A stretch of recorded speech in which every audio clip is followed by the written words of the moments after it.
Hey guys. Hey. Oh, hey. Oh, I thought I was still on mute. I'm like, wait, am I on mute?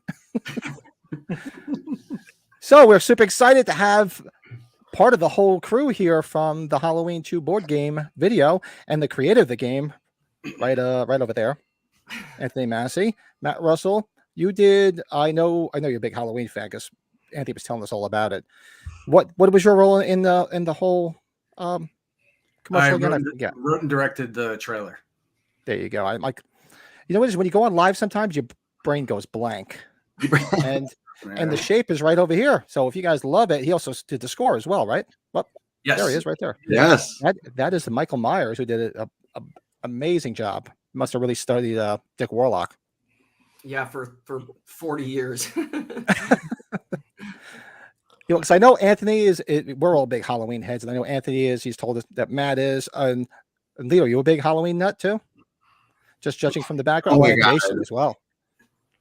It doesn't. You don't get more of a nut than the three of us. You know, like we're all crazy. When Lito said that it's 40 years, like Lito's an actor, but he's also cosplayed as Michael a bunch of times. I mean, you professionally do this. Lito, tell them about like what you do for cosplaying. So I've been cosplaying as Michael since about 1996, I would say, because that's about the time that I got a halfway decent costume together. And I just been doing it for years. I've watched the films dozens of times. I've studied the performances, the walks, the mannerisms, the postures, and when I came to LA, since I was already cosplaying and doing conventions and that sort of thing, somehow people started saying something about me at one point, and then that just started catching on to more and more people, and eventually Trancas Films contacted me to do a few events and to do Blu-ray releases, and they had this kind of charity thing that they did once a year, and they hired me to do that with red carpet with a bunch of the people from the series, including Jaylee. So that was like a holy crap moment. And then I'm in a cosplay group, the Titans of Terror. We're the guys who did the beach photo shoot with the Michael Myers who's toweling off on the beach. That's me. That's you? Yeah. That's been around forever. Wow. Yeah. So, and then those photos just kind of went viral, and then we started getting invited to conventions. And so it's just kind of something I do more than just as a hobby. I would say it's an illness at this point. It's an obsession. An illness. And so I do it whenever I can and whenever asked. And my wife is also a cosplayer. We'll be at Midsummer actually with Anthony, doing the film publicity or the game publicity, and I'll be appearing as Michael, and she'll be appearing as Jen Vira. Oh, nice. Vira. That's cool.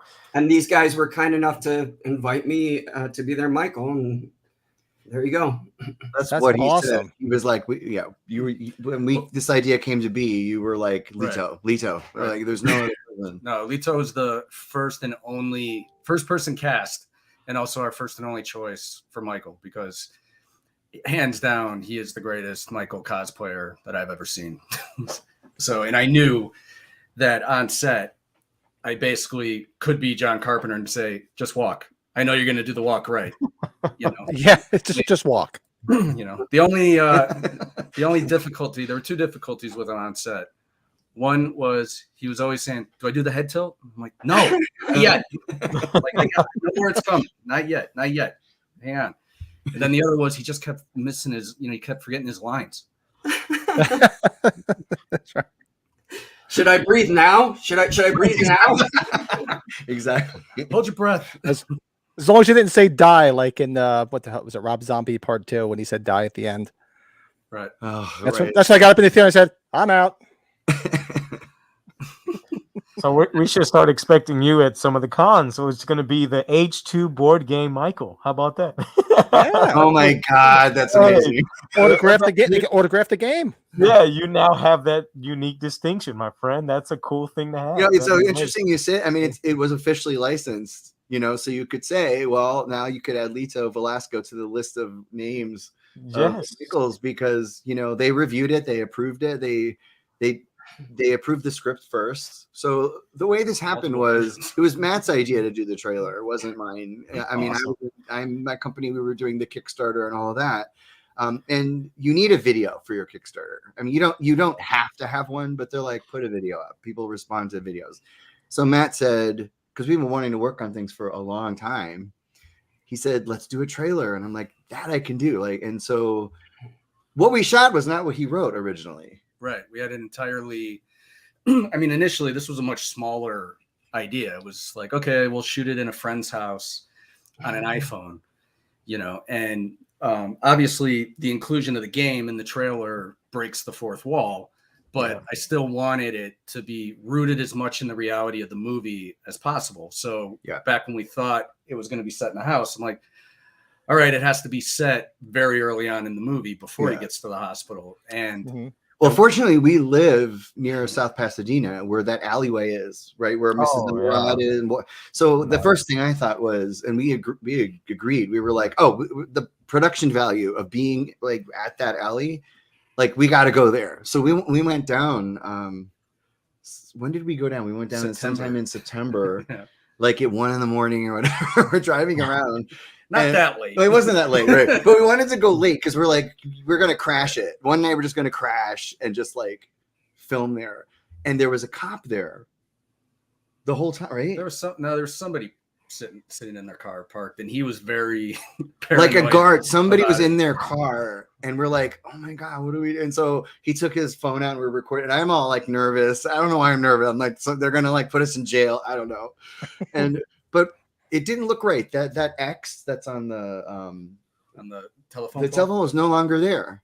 And the last time I remembered it was there, and they had this ugly car van or something there in the way.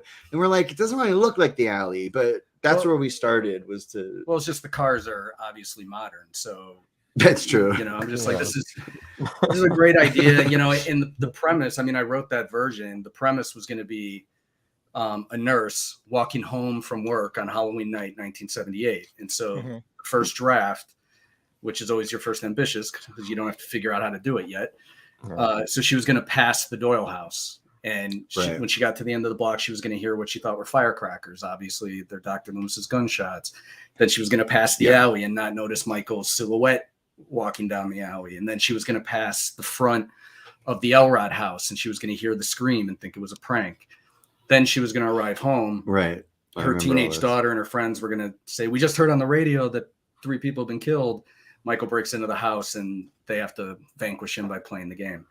That was the original. That was the original. Even Universal even approved after a number of submissions. That would have been pretty cool too. Yeah. Yeah. No, really cool. But we couldn't find a house.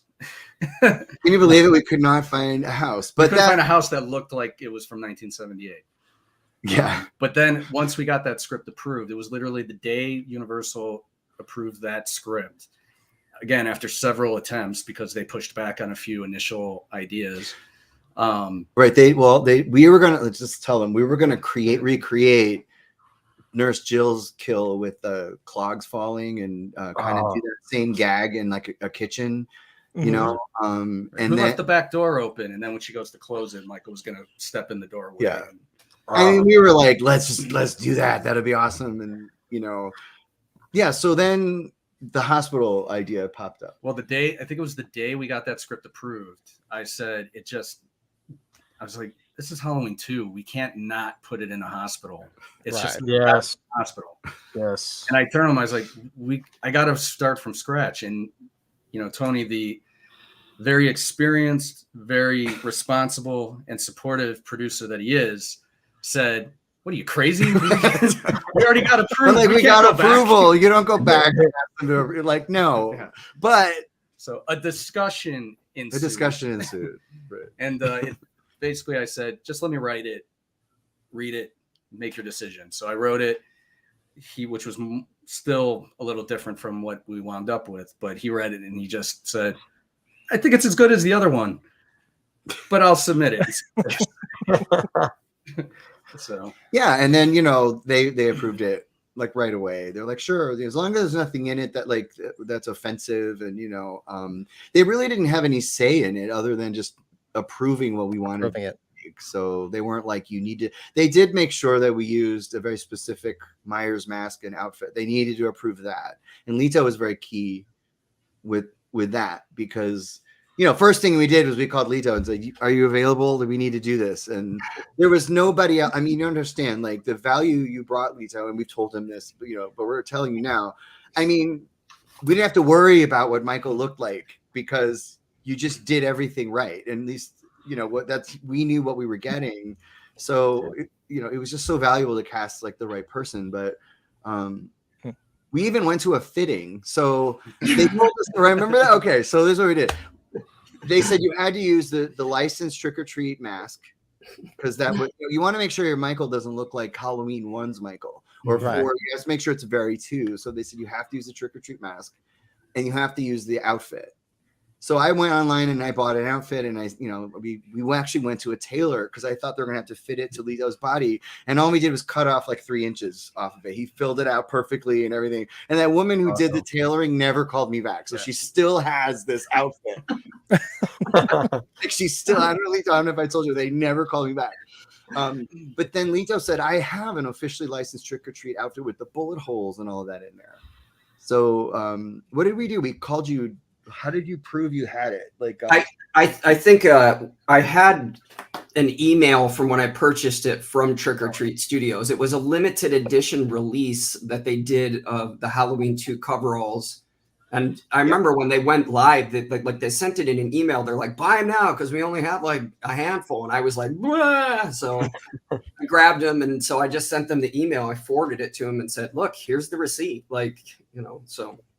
Yeah. And that receipt got them to say, yeah. So I took that receipt and I emailed it to the woman in licensing, and she said, okay, it was actually a guy named Michael. And he said, okay, we're good, because it showed Trick or Treat, like, licensed, you know, but for that email or screen grab that you saved, which is amazing, we would have been using the other ones that were not, that don't have the bullet hole. They're much more green. They're much more green. They're much more noticeably green. Yeah. Mm. And every shot of Michael in the movie he's got bullet holes, right? Because he's been shot. So I don't even know why they released that other version with no bullet holes. And so yeah. We have another guest. Oh, cool. Hey, Get out, Jaylee. Oh my God. It's Julie, everybody. Yes, Julie, Jaylee, interchangeable. We were just talking about casting, and there you are. Your timing's amazing. Like last time when we actually cast you, you replied to how did we cast Jaylee? Good question. Yeah, she wants to know why we picked her. I told her the story, but no. So funny enough, the character of Dorothy, the woman in the bed, was originally written to be Glenn's mom, and it was going to be a female actress. And we put a casting call out for them, and we just, none of the responses, they just weren't right for the role. Yeah. And so we were like 2 weeks out, getting really nervous because we couldn't cast anybody else until Dorothy was cast. And Tony made 2 suggestions in the casting process that were invaluable. The first one was, well, does it have to be his mom? Why isn't it his sister? And I was like, it was like, that dawned on me. I'm like, that's brilliant. Light bulb went on. It's what I do. Brother and sister. Like brother and sister. And it made Glenn and Dorothy literally the antithesis of Michael and Laurie. It's like, oh, nice brother visiting a sister he loves in that house. Right. He's not trying to kill her. So it's, created a duality. So we took all the actors that submitted for Julie, and I looked at them all and I said, okay, who would play a good Dorothy? So we set up a couple auditions, and Jaylee was the very first audition we held for the character of Dorothy. And she immediately blew us away. I mean, I wanted to give her the role right then and there, but we had 3 other people right behind her. So we're like, oh, thanks so much. I turned to him. I said, okay, it's hers to lose at this point. And then the second person audition was Jesse Gallagher, who was equally amazing. Yeah. And so immediately within a half hour, it went from, God, I hope just one of these actors is passable so that we could get somebody in this finally, to suddenly this torturous decision between 2 amazing actors. And I mean, we slept on it. I'm like, I have no idea who to choose. They're both amazing. And the second suggestion he made was just cast them both, make one of them Julie. And solved. Yeah, there you go. It was funny that they said that it was their first audition too, because I had just moved to LA, and so it was my very first callback, and I was nervous. Oh yeah. So what's funny is Jaylee, she applied for the role of Julie, auditioned for the role of Dorothy, and got the role of Julie. Right. It all came back around. And one of the reasons we loved your well, first of all, we were looking for for women that could scream. That isn't it's like you got to scream. You have to be able to, like, you know, in horror movies you have to sell what's happening. But can you tell it? Like you told me and Matt already about how kind of you set up your audition and and she blew us over the ending. She scared the hell out of us on the set at lunch. She said the most terrifying words any employer or producer or anybody could hear is, so I guess I could tell you this now that I've Uh-oh. Yeah, so we had just wrapped and we went to hang out, and I was like, okay, I got a secret. I just got to tell you guys. You know, you get like one beer in, you're like, okay, I'm going to spill. I actually have some friends here in LA who run a self-tape studio. And I was like, listen, I have this callback coming up. It's for a really, really cool project. I would really, really love to be a part of it. My setup wasn't set up at the time because I had just recently moved, and I was like, I don't have a good space to do this. And they were like, come in, we'll get you taken care of. And so I'm going to tell this and blow everybody's mind. But, so they had a studio where it was like professional lighting, professional camera equipment, professional sound. There was like a boom, and they hooked my laptop up to the camera and to everything. And they also had a teleprompter. I had memorized it, but I think when you're in a high stakes situation like that for a job that you really, really want, it's easy to just forget entirely what you're supposed to do. And so they had set all that up for me, and they gave me props. And so there was, one of them was behind the camera. And when it comes for the point for, spoiler alert, if you guys haven't seen it, you should probably assume, Julie dies, and I was auditioning for Dorothy. And so they were behind the camera doing a little across the throat motion to kind of cue me. I scream, and I ducked down below this table where they had put a hammer. And so I came back up with the hammer in hand and then kind of like lunged at the camera. Right. I couldn't have done it without them. Like it probably would have, I don't know if I would have gotten the job if I didn't have some other people in the industry to kind of help me set it up. We had no idea. I had no idea that there was anybody there. But when you came up with the big hammer, I was like, this is the greatest thing I've ever seen. Like, I was like, this is awesome. Because it was in the script, you know, that it was like, but you went ahead and did it. And we were kind of seeing a preview of like what the actual thing would look like, and I was like, "Oh, she's great. She's so." And you originally, you also start out with the little hammer from the game, right? Yeah. I didn't have a little hammer. I didn't do that bit, but I knew I wanted the real hammer. Yeah. And it was funny. I didn't even know what Anthony and Matt looked like because I was looking directly into the camera the whole time and pretending like I was and like responding to them. I could hear their voices. You know, we but I was like, don't let them know that you have this whole setup. Don't let them know. Just look straight at the camera. You know, we recorded it. I'm totally going back to watch it now because I'm like, now I want to see where like your eyes were looking. You know? Yeah, I think Matt told me that he thought that maybe there was someone else in the room because he thought he saw my eye line kind of dart over. You indicated something to somebody at some point. I was like, all right, fine. She's got a roommate helping her out. I didn't know that you had a whole a whole setup. Yeah. Yeah. So wow. But no, even if you were on your phone in the middle of, you know, the street, we still would have hired you, I'm sure. Right. Well, thank you. Yeah, it was so fun to be a part of. And instantly from talking to these guys for the callback, I was like, yeah, I want to work with them. Like they were just really nice. Like I came in with a little bit of an idea of what I wanted, and I think you guys gave really clear direction that I was able to take pretty quickly. So the whole process was good for having 2 weeks. You guys nailed it.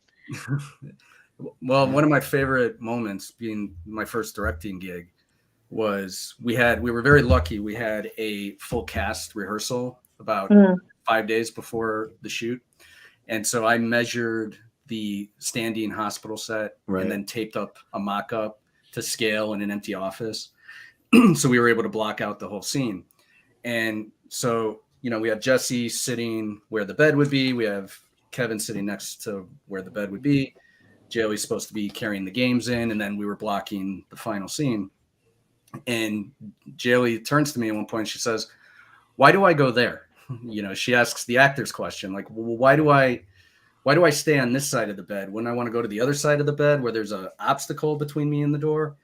And it was just this great moment of being challenged by an actor totally respectfully. And I'm like, it's a great question, actually. Let me think about it. And it took me about 10 seconds to be like, oh, it's your momentum. So if you notice, she slams the door, she barricades it. And I said, your instinct is you just want to get as far away from the door as possible. So she backs into that mark that we needed her at, to play out the whole scene. And I remember I asked her, I said, does that work for you? And she said, yeah. And I think I turned to Tony and Lito, and I just went, whew. I was like, okay, I passed my first test.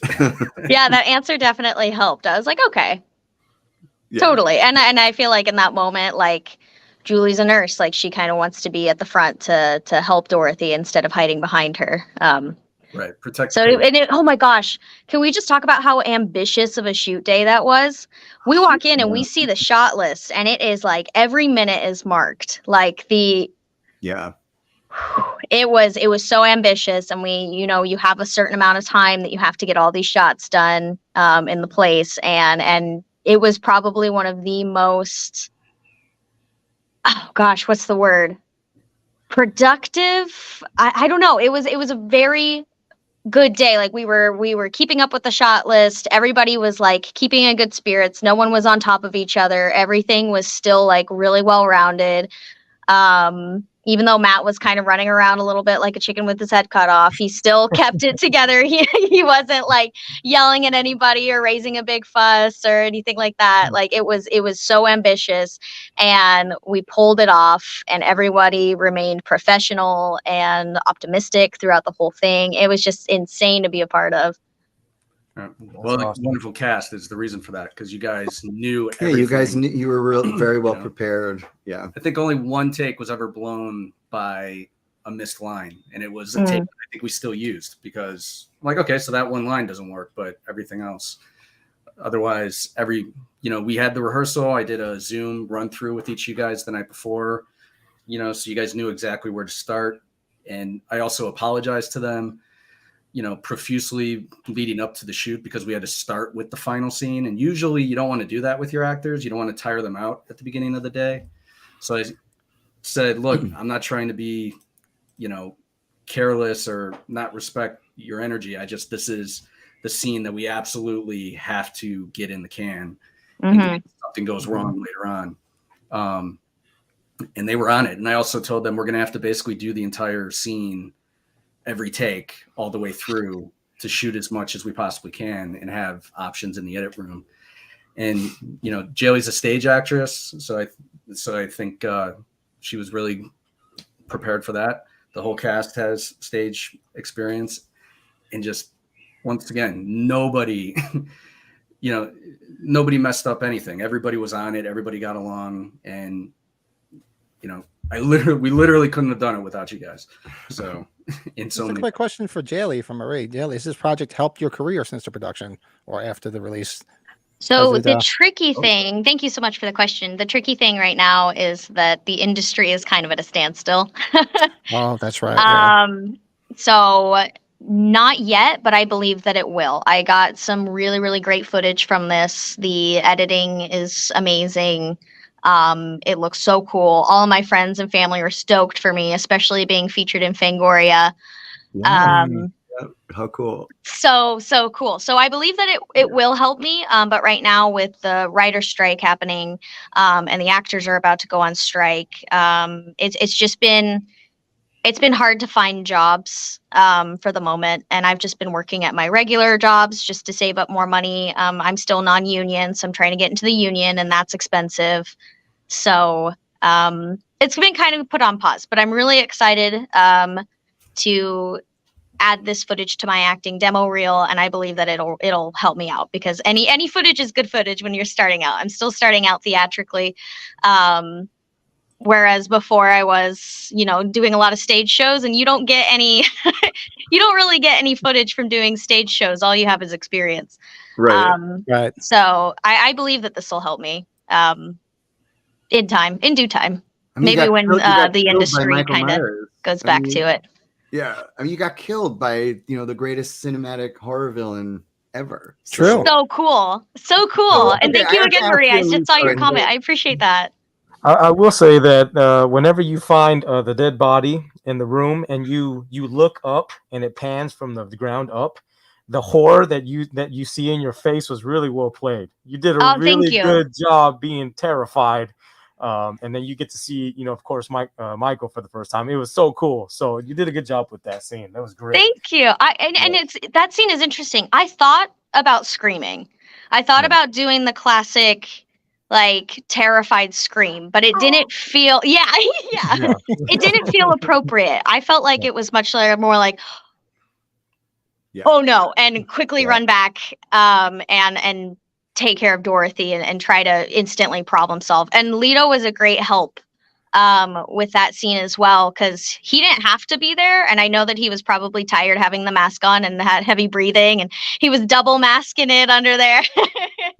But Lito actually was like, do you want me to stay here to help you, because the camera crew was over on his side, so it was a little crowded over there, and I was like, please, if you could, because of the way that they panned the shot up. So Lito was actually still in the room there, standing all menacingly, and it helped a lot having that eyeline focus. And he just shout out to Lito, everybody. Like, he just encapsulates Michael Myers, the incredibly slow movement, the like very it's so good. And he was so incredibly respectful. Anytime that we had to do an action scene or anything, he made sure that we were all okay. He asked if it was okay for him to, like, if he needed to touch my shoulder. We went over the hair grabbing. Working with Lito was phenomenal, and he helped drive that quite a bit. And we didn't let them see him in the mask until the first take. Yeah.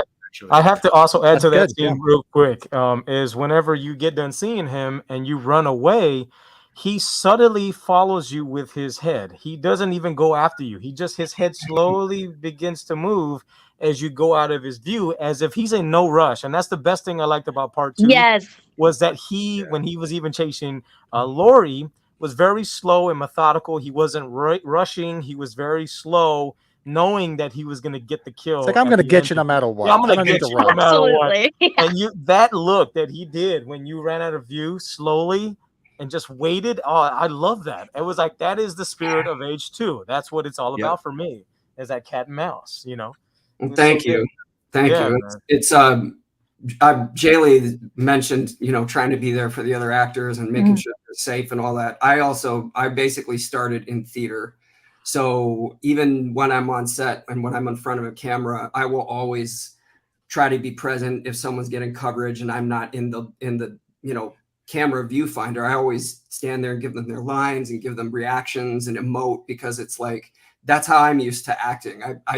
It's really hard when it's like you're playing to a green bowl or like a camera lens and there's nothing there. Because even if the camera's right in front of you, you can stand just to the side so they can see your eyes or, something, and give them something to play with. And the stage combat stuff always comes in handy when you're doing this sort of thing, because instantly when you see something in a script, like grab them by the hair, grab them by the throat, choke them, whatever. There's safe ways to do all of those things. And if you have stage combat experience, which you get in theater, almost all the time, it just makes everything go so much faster. So it was cool to work with people like Jaylee who were experienced with that, because I didn't have to like break everything down. Not that I mind, but it's like that saved so much time. It was like, okay, great, 5 minutes, we don't have to spend on that. Let's go. Mm-hmm.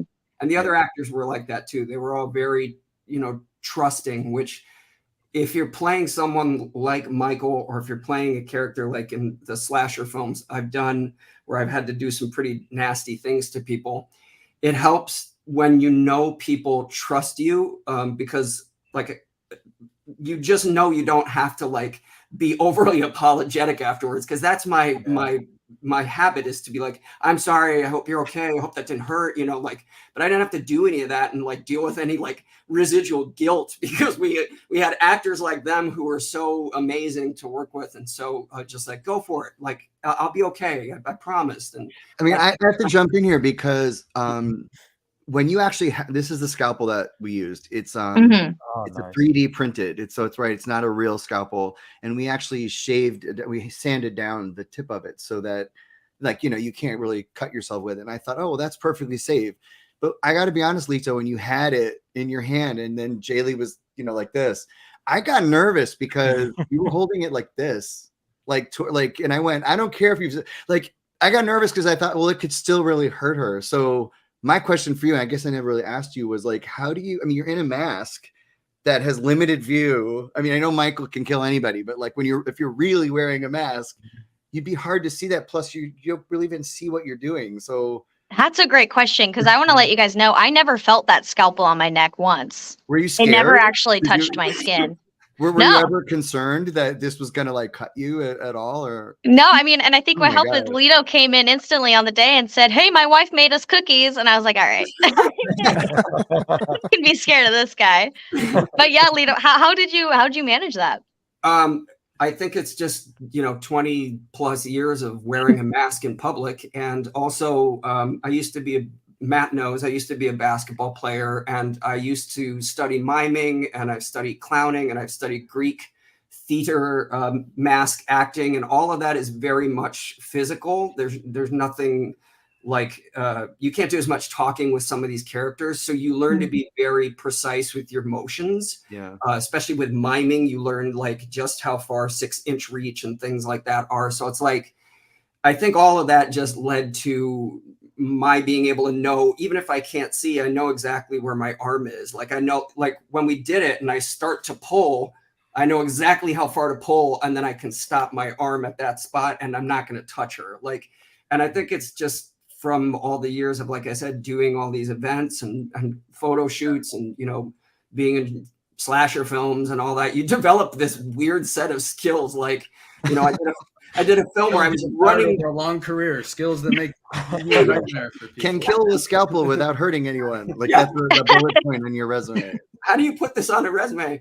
Like I've done a film where I'm running with garden shears pointed down, and they were real garden shears. Oh my And like God. everyone on set was like freaking out because they're like, "Don't you want to use the safety ones?" And I was like, "No, I want the weight of them. I want to feel like Yeah. once you've done that enough, it's easier, let's just say. So, and Mhm. plus again, I have people on set, like the actors I did, and a great director and a great producer, that when they trust you, when they show you that they trust you, your confidence level kind of skyrockets, because you feel like, okay, they assume I know what I'm doing. They trust me to know what I'm doing. And so it makes you just kind of feel like I know what I'm doing. So Yeah.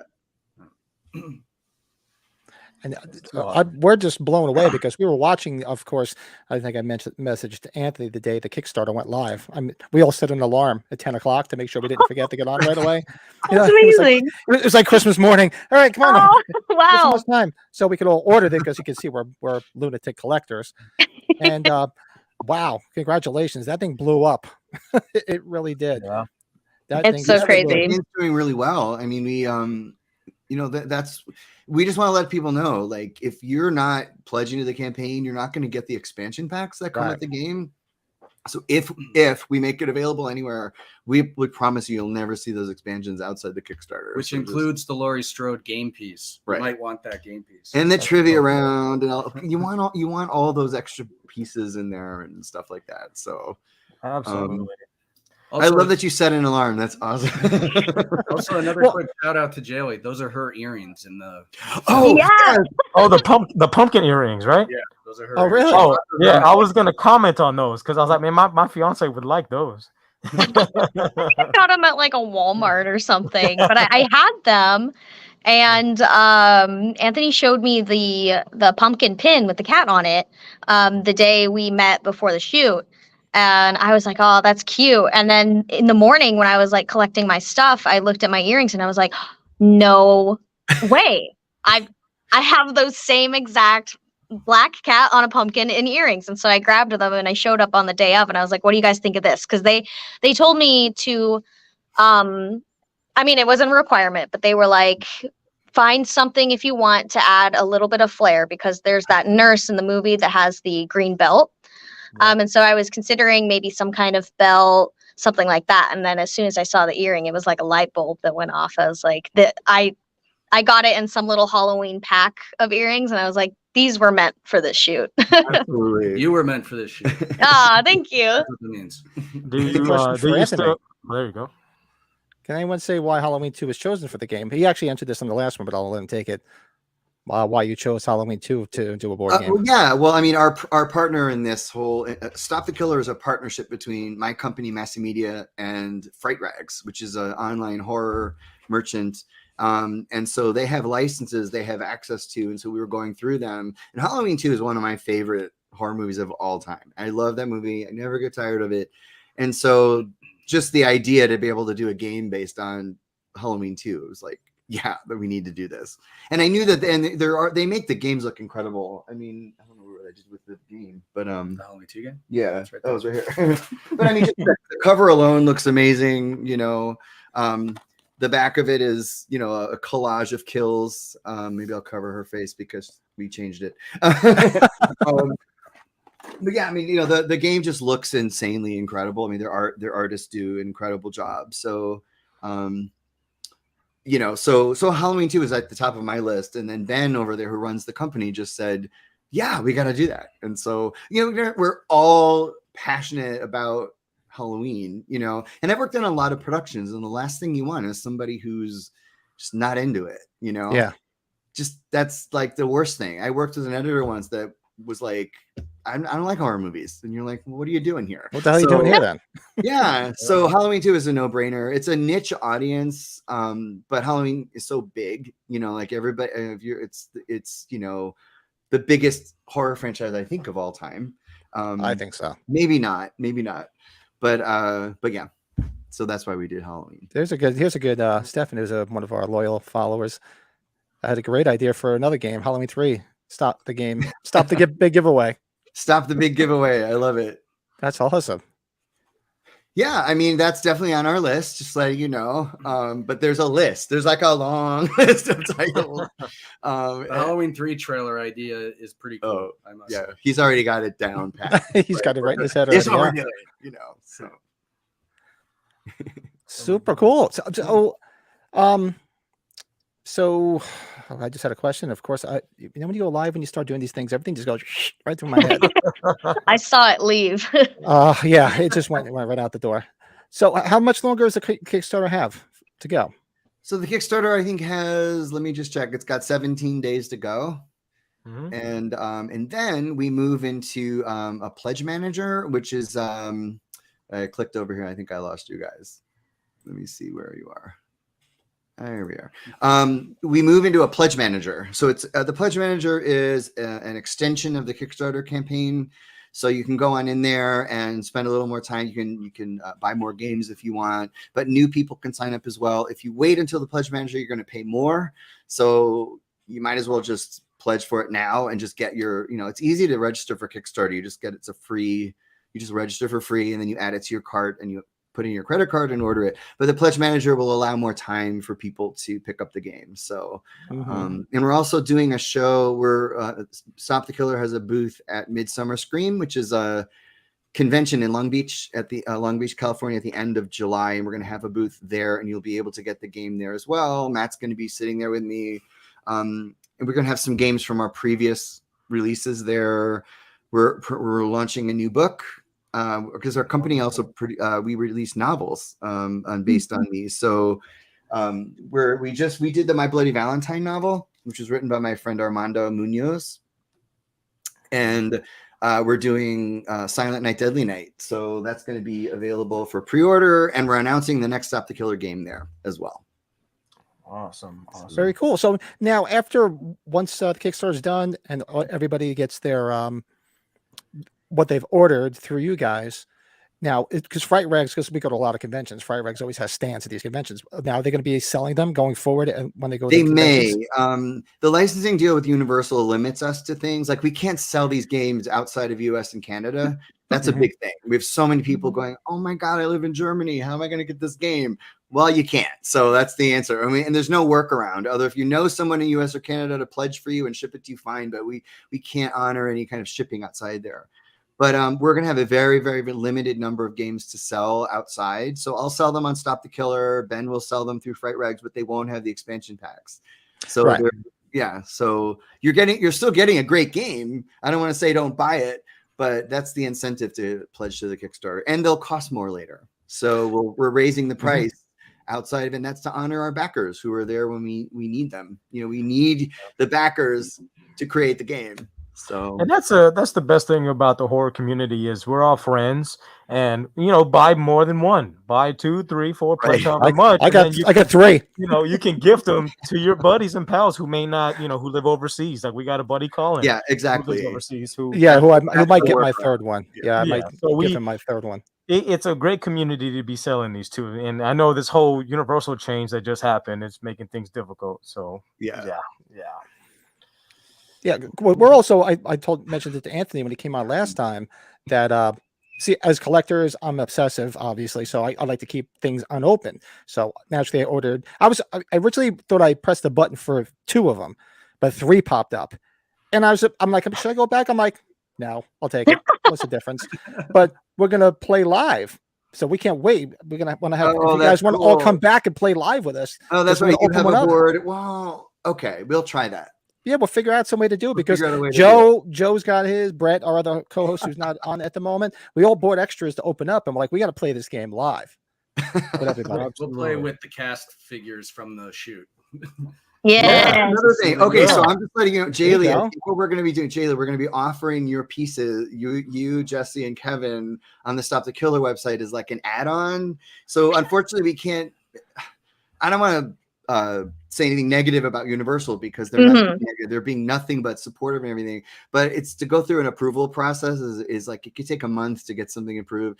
It's a lot. Yeah. I am familiar with the company, and it takes a lot to get something going. Yeah, and so that's fine. And it took them months to approve everything, and we worked with them very closely, and they're so excited about this game. And so what we're just gonna do is just put you guys in like a little packet on Stop the Killer. So if, it's like if you want the Halloween 2 game actors, as game pieces, so it's cool. like $10 or something like that off the Stop the Killer. So we're gonna be offering that as well. Cool. Yeah, I know some people who would definitely want that. That's actually was going to be one of my questions, and you answered it right on the head. Cool. Perfect. Yeah. Yeah, more stuff to order. I'm trying to save for H45. Everybody's got to stop putting stuff out. I'm going broke just waiting for that. I know. I lost my mind when I saw those game pieces. Like I've always loved playing board games, and I was like, no way! That's so cool. Yeah, and I had to hand make those. It was Matt's idea. So Matt said, so let everybody know we did the inserts on another day, right? We did those. And Jaylee and Jesse were great. They actually came in. Those are their hands for the inserts. So yeah, we shot those in my house. So right here, I have a guest room, and we said, hey, if you want to, because otherwise it's going to be like me and Matt. It's going to be like man hands. Man hands. And someone's gonna point it out. So I'll be like, that doesn't look like Jaylee's hands. You'll be like, but it was Matt's idea. This is Voorhees' hands. Right, right, exactly, right. Yeah, that's what. If we ever do a Friday the 13th game, that is definitely the plan. We got to get the hairiest knuckles. Got to get the hairy hands in there. Oh, big time. I was telling them that on the day. I said, if it was Friday the 13th, we would definitely do that. We'd be, yeah. But it was Matt's idea to. We lost Jaylee. Yeah, because we were going to use just regular game pieces, but here's what happened: is just letting you guys know about the approval process. Our artist drew full faces for all of the actors for all the game pieces, and they look really good. But the licensing department said they look too much like the actors, so you need the actor likeness clearance. Sorry about that. Yeah, there she is. And so the artist Yannick Bouchard was amazing. changed all the faces, and they still came back and said they still look like the actors. So we did this very deliberate kind of like half face look. If you look at the pictures, it's like, and then we really liked it because a lot of the old board games like had that kind, like the Clue games had that kind of look. It was like the presence of this character, and it looks cohesive and all of that. But during all that time, people were asking, if Jaylee and Jesse were going to have characters, but Matt was the one that said, well, why don't we put them, it's going to be them on the board. And then because the inserts, he never understood this until we shot it. Right. I was like, I don't know what you're doing. No, the board game is going to parallel the action of the script. Like it's always right. It was like a metaphysical version of these people playing the game for real, like they were in the game, and so I love it. My personal favorite moment in the trailer is when after he kills you, Jaylee, and Jesse Dorothy looks down and sees you now laying in front of him. It was like, oh, this is where it's like, I get it now, but honestly, on the day we were shooting it, I'm like, I don't know what you're doing. Like, I was like, I had an idea of what it was, but it wasn't until you guys came here and filmed it. And then I saw it and I went, okay. I get it. I was like a little slow. I was like Billy Bob Thornton in the first season of Fargo when he's like, wait, I'm confused. And Billy Bob's like, that's okay. I'm not. I showed 3 different groups of friends and all 3 of them were like, oh, it's like Jumanji. Right, and like, a little bit. Really, I'm like, guys, it's just, have you never seen Jumanji? Right. Like, I you mean, you see Glenn's piece laying down. Yeah, I don't want this to come alive when we start playing it, please. No. Exactly. I mean, also at the very end when like Dorothy, she has the little, like in the game, the climax when you're playing the game is to go to battle with Michael Myers and you have to flick the spinner and everything. So it's when she holds up the little hammer and then, it's like this giant hammer. And then you swing at each other. That's what happens in the game is at that moment, you find out if you live or die. And so it kind of becomes the ending of the game. So that's all Matt. I mean, I have a question. I have no say in this. Yeah. There was a shot, and I think, oh gosh, it was really, really cool. I remember seeing it on the monitor. It was a shot where they kind of clash, and you see them struggling in the background, and then it zooms out, and you see the game there in the foreground with them struggling in the back, like kind of blurred. Mm-hmm. And it was a really, really cool shot. Why didn't you use it? We did. Yeah, so that was the original. So what Jaylee's describing is the original final shot was that face-off shot where they're and then as they clash, the camera was going to pedestal down, and the game box was going to be standing up in the foreground and block the clash, so you weren't going to see how it turned out. And it was going to be one of those kind of classic board game commercial product shots of like, buy the game, because actually the commercial was always intended to have voiceover. That's a major change we made. Yeah. And we were going to do a 60-second cut down with this very typical throwback VO. Yeah. And we cut it in. We cut in a scratch track at one point, and the first line I said, "Get it out." So he does the dummy voiceover, and I'm cutting it. So I'm putting it on the line, and even I'm watching, going, "Oh God!" Like right when the action starts, you hear Michael Myers, or like has come to town. Like it was just like it ruined everything. Yeah, I was like, "Get rid of it." Yeah. I think it worked best without the voiceover. Right. Yeah. And so the pedestal shot, because we were shooting so fast, we never quite got the perfect take. And then during the editing process, we were actually finishing for the night, and it was Tony. It was like, why don't we just try it one time without the pedestal? And I think it works better without the pedestal because the trailer, the full version of the trailer, it feels more like a regular film than a commercial. If we do the 60-second cut down, we may try to put the pedestal back in because it feels much more. That's that shot, the pedestal shot. Right. I'm telling you, slow. It took me like a whole day to realize that pedestal meant, that shot. So just letting you know, I'm just my naivete. So anyway, for any of you out there going, what the hell is he talking about? That's what he's saying. It's where the camera physically moves down or up rather than. Sorry, I'm with y'all. It's a tracking or dolly shot if it's moving side to side, but a pedestal is the camera moving up, not a tilt. A tilt is if the camera's looking up and down. Right. A pedestal is it physically moving. Yeah. So I mean, we filmed it 3 or 4 times. It looked good, but it was something. Yeah, as you guys were struggling, it was struggling. The clip was struggling to achieve what it had set It out to ultimately accomplish. came down to the fact that the room wasn't big enough to get. We couldn't get the box close enough to that it blocked the It completely action hid you perfectly. guys. Mhm. You could still always see them kind of struggling in the background, and I was like, it's just. It was a fun idea and a cool. I love the length of it too, because it's not like a teaser where it's like a 2-minute teaser. It's Yeah. like a little mini film. So that's what I do like about it. I'm surprised that it Yeah. was nearly 8 minutes long. And it's funny because 8 minutes doesn't sound like a lot, but you pack so much into those 8 minutes that it's like, wow. Mhm. Yeah, Like, come on, make this longer. What's part Impressive. 2? And Jaylee is officially part of Halloween canon. We finally have a face of Julie. That's like the biggest. That's when he told me that. I was like, this is genius. So like when you guys, everyone's watching, when you watch Halloween 2 and you hear Janet say, "My friend Julie," that's Julie. Like to me, that's That's right. Julie's Yeah. full of shit. Oh, Julie's full of shit. Yeah. Well, and that was the other important part. Was I wanted to hint at why does That's Julie great. tell a little lie? And so it's not That's spelled what- out for you guys, but you might piece together. Jaylee knows why, but it's Yeah. just like, let's just put in a little hint in there as to why did Julie tell this little fib, Mhm. or maybe she saw somebody she didn't know and thought it was Michael Myers. We don't know, Yeah. but Uh-huh. that was All right.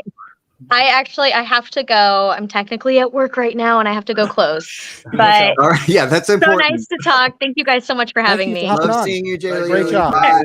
Bye. She's And you know awesome. what? And when you look at her in that, she so looks like she could be in the movie. Like she would blend in perfectly with Janet and Karen and everybody. She looks like she could easily be one of the nurses that were on Yeah, staff that night. totally right. agree. And that She definitely really, really does. casting. It was you were casting for somebody that specifically could pass for 1978 or Yeah. 1981. Yeah, we're not trying to age her by no means.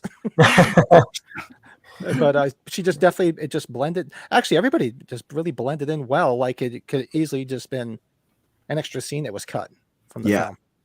film. Yeah, it was kind of like that. Those are the first people Michael kills when he gets there. You just don't Right. see them in the movie. You can kind of look at it like a deleted scene, a metaphysical, version of the game. It's just it kind of Here's a good compliment for you guys. It was better than some of the actual sequels. ah! Thank you. You know what? I can't disagree with that. I'm not going to argue that either. You can't disagree with that. Well, thank you. Thank you for saying that. That's amazing. That's much appreciated. It's funny. Like 2 weeks ago, I mean, I always knew kind of where it took place in the timeline of the film, These comments are hilarious. but man. Sorry. I haven't seen Yeah, it. this is good. Anthony and Matt is Jimmy and Bud. No mushrooms. I hate We mushrooms. wouldn't get anything done. We would just be like, we'd be in the back of the ambulance, like talking about horror movies. You know what Ziggy did the other day? Right.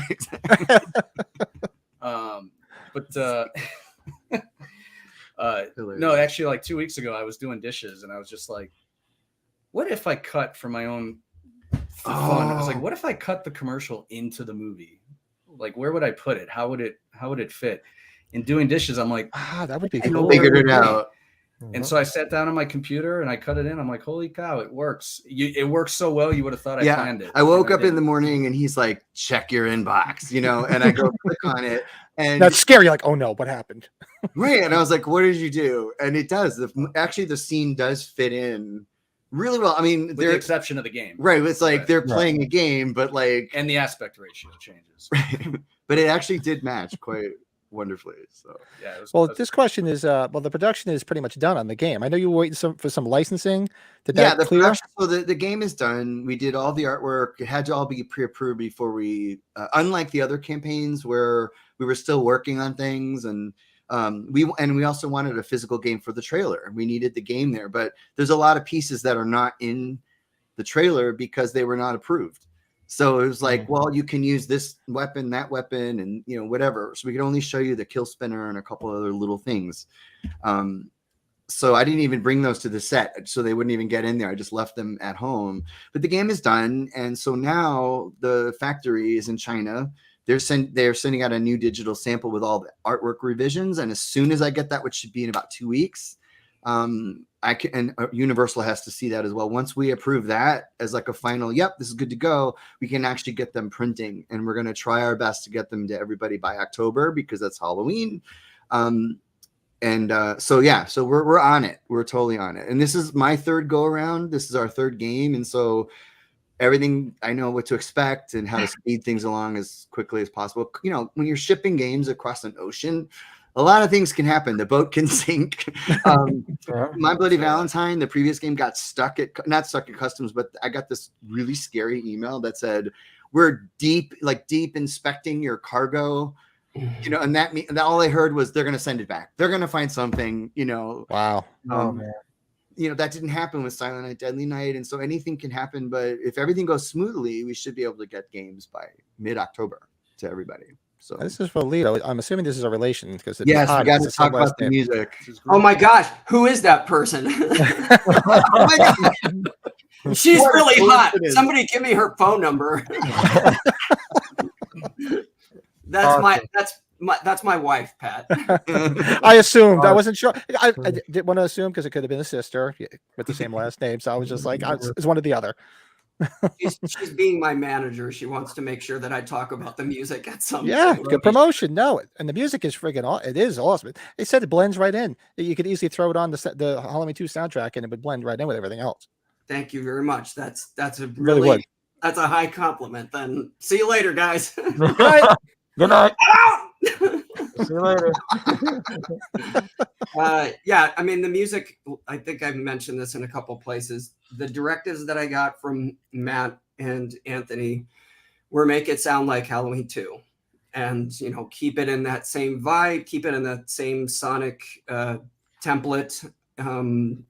And for me, that was, I'm not going to say easy because that's a daunting, make it sound like John Carpenter wrote it is like, oh, fuck. But I don't know if I could say that word on here, but curse as much as you want. Okay. This is YouTube. So initially, I mean, as is the case, whenever I accept any scoring project, I'm always like, oh, hell yeah, I can do that. And then once the meeting or phone call or email's done, I'm like, what the shit have I done? Right. What I get myself into now? I need to back out of this in some way, shape, or form. And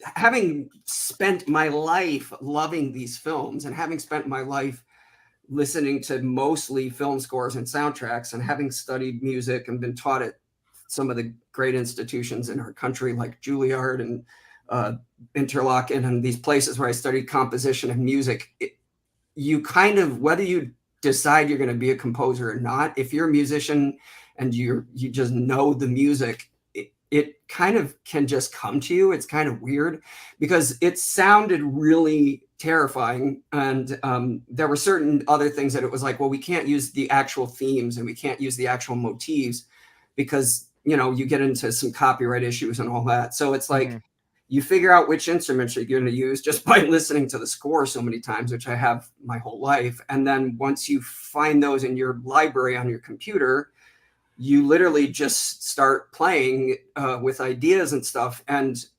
normally I'll sit at my piano and I'll just, play things and think about it and write them down and think about which characters and which ideas and all this. But this one, for some reason, once I had the instruments, I was able to just play to the picture. And it just started coming easier and easier and faster as I, there are 3 different drafts. There's a short, like a 20 some second or something like that, isn't there? And then there's like a 45 or 50 second one. And then there's the full length one. And I had done the first short 2 first. So I kind of developed the themes or the motifs. And then once I got to the longer version, it was just an idea of,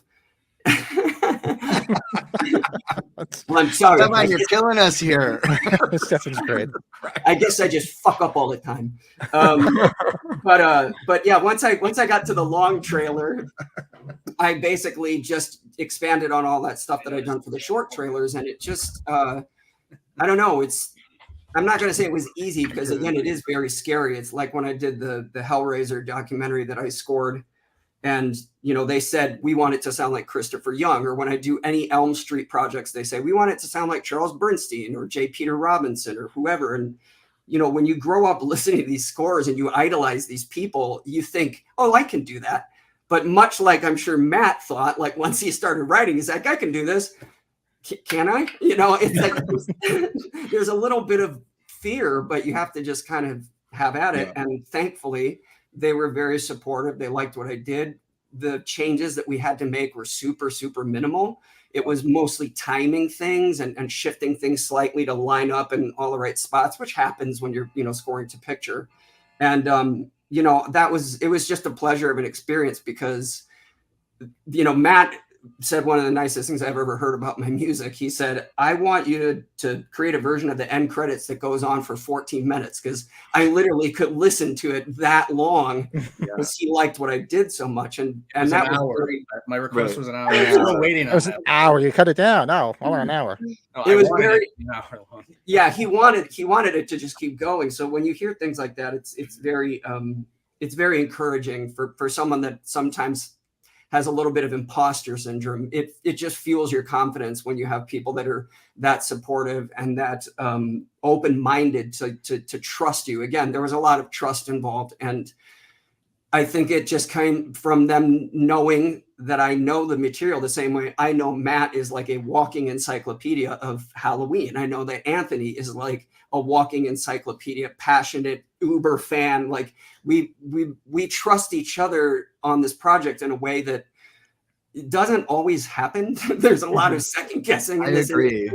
It's very difficult when you're hiring a composer to compose something. It's very difficult to communicate what you want because it's all conceptual. So all you can do is point to other bodies of work and everything. But with Lito, I was just like, this guy's going to bring it without any, so Matt just gave him like, do this, do that, whatever. And we just knew it was going to be great. It exceeded. When I say exceeded, I think you and I were like, we were afraid that it wasn't going to feel like Halloween 2 because it's so distinct. The music is such a part of the experience. Right. And but I think when we got what we got, we were just like, oh my God, we wanted to cry. It was so great, Lito. That's the truth. Well, I remember I sent him specific cues from the movie.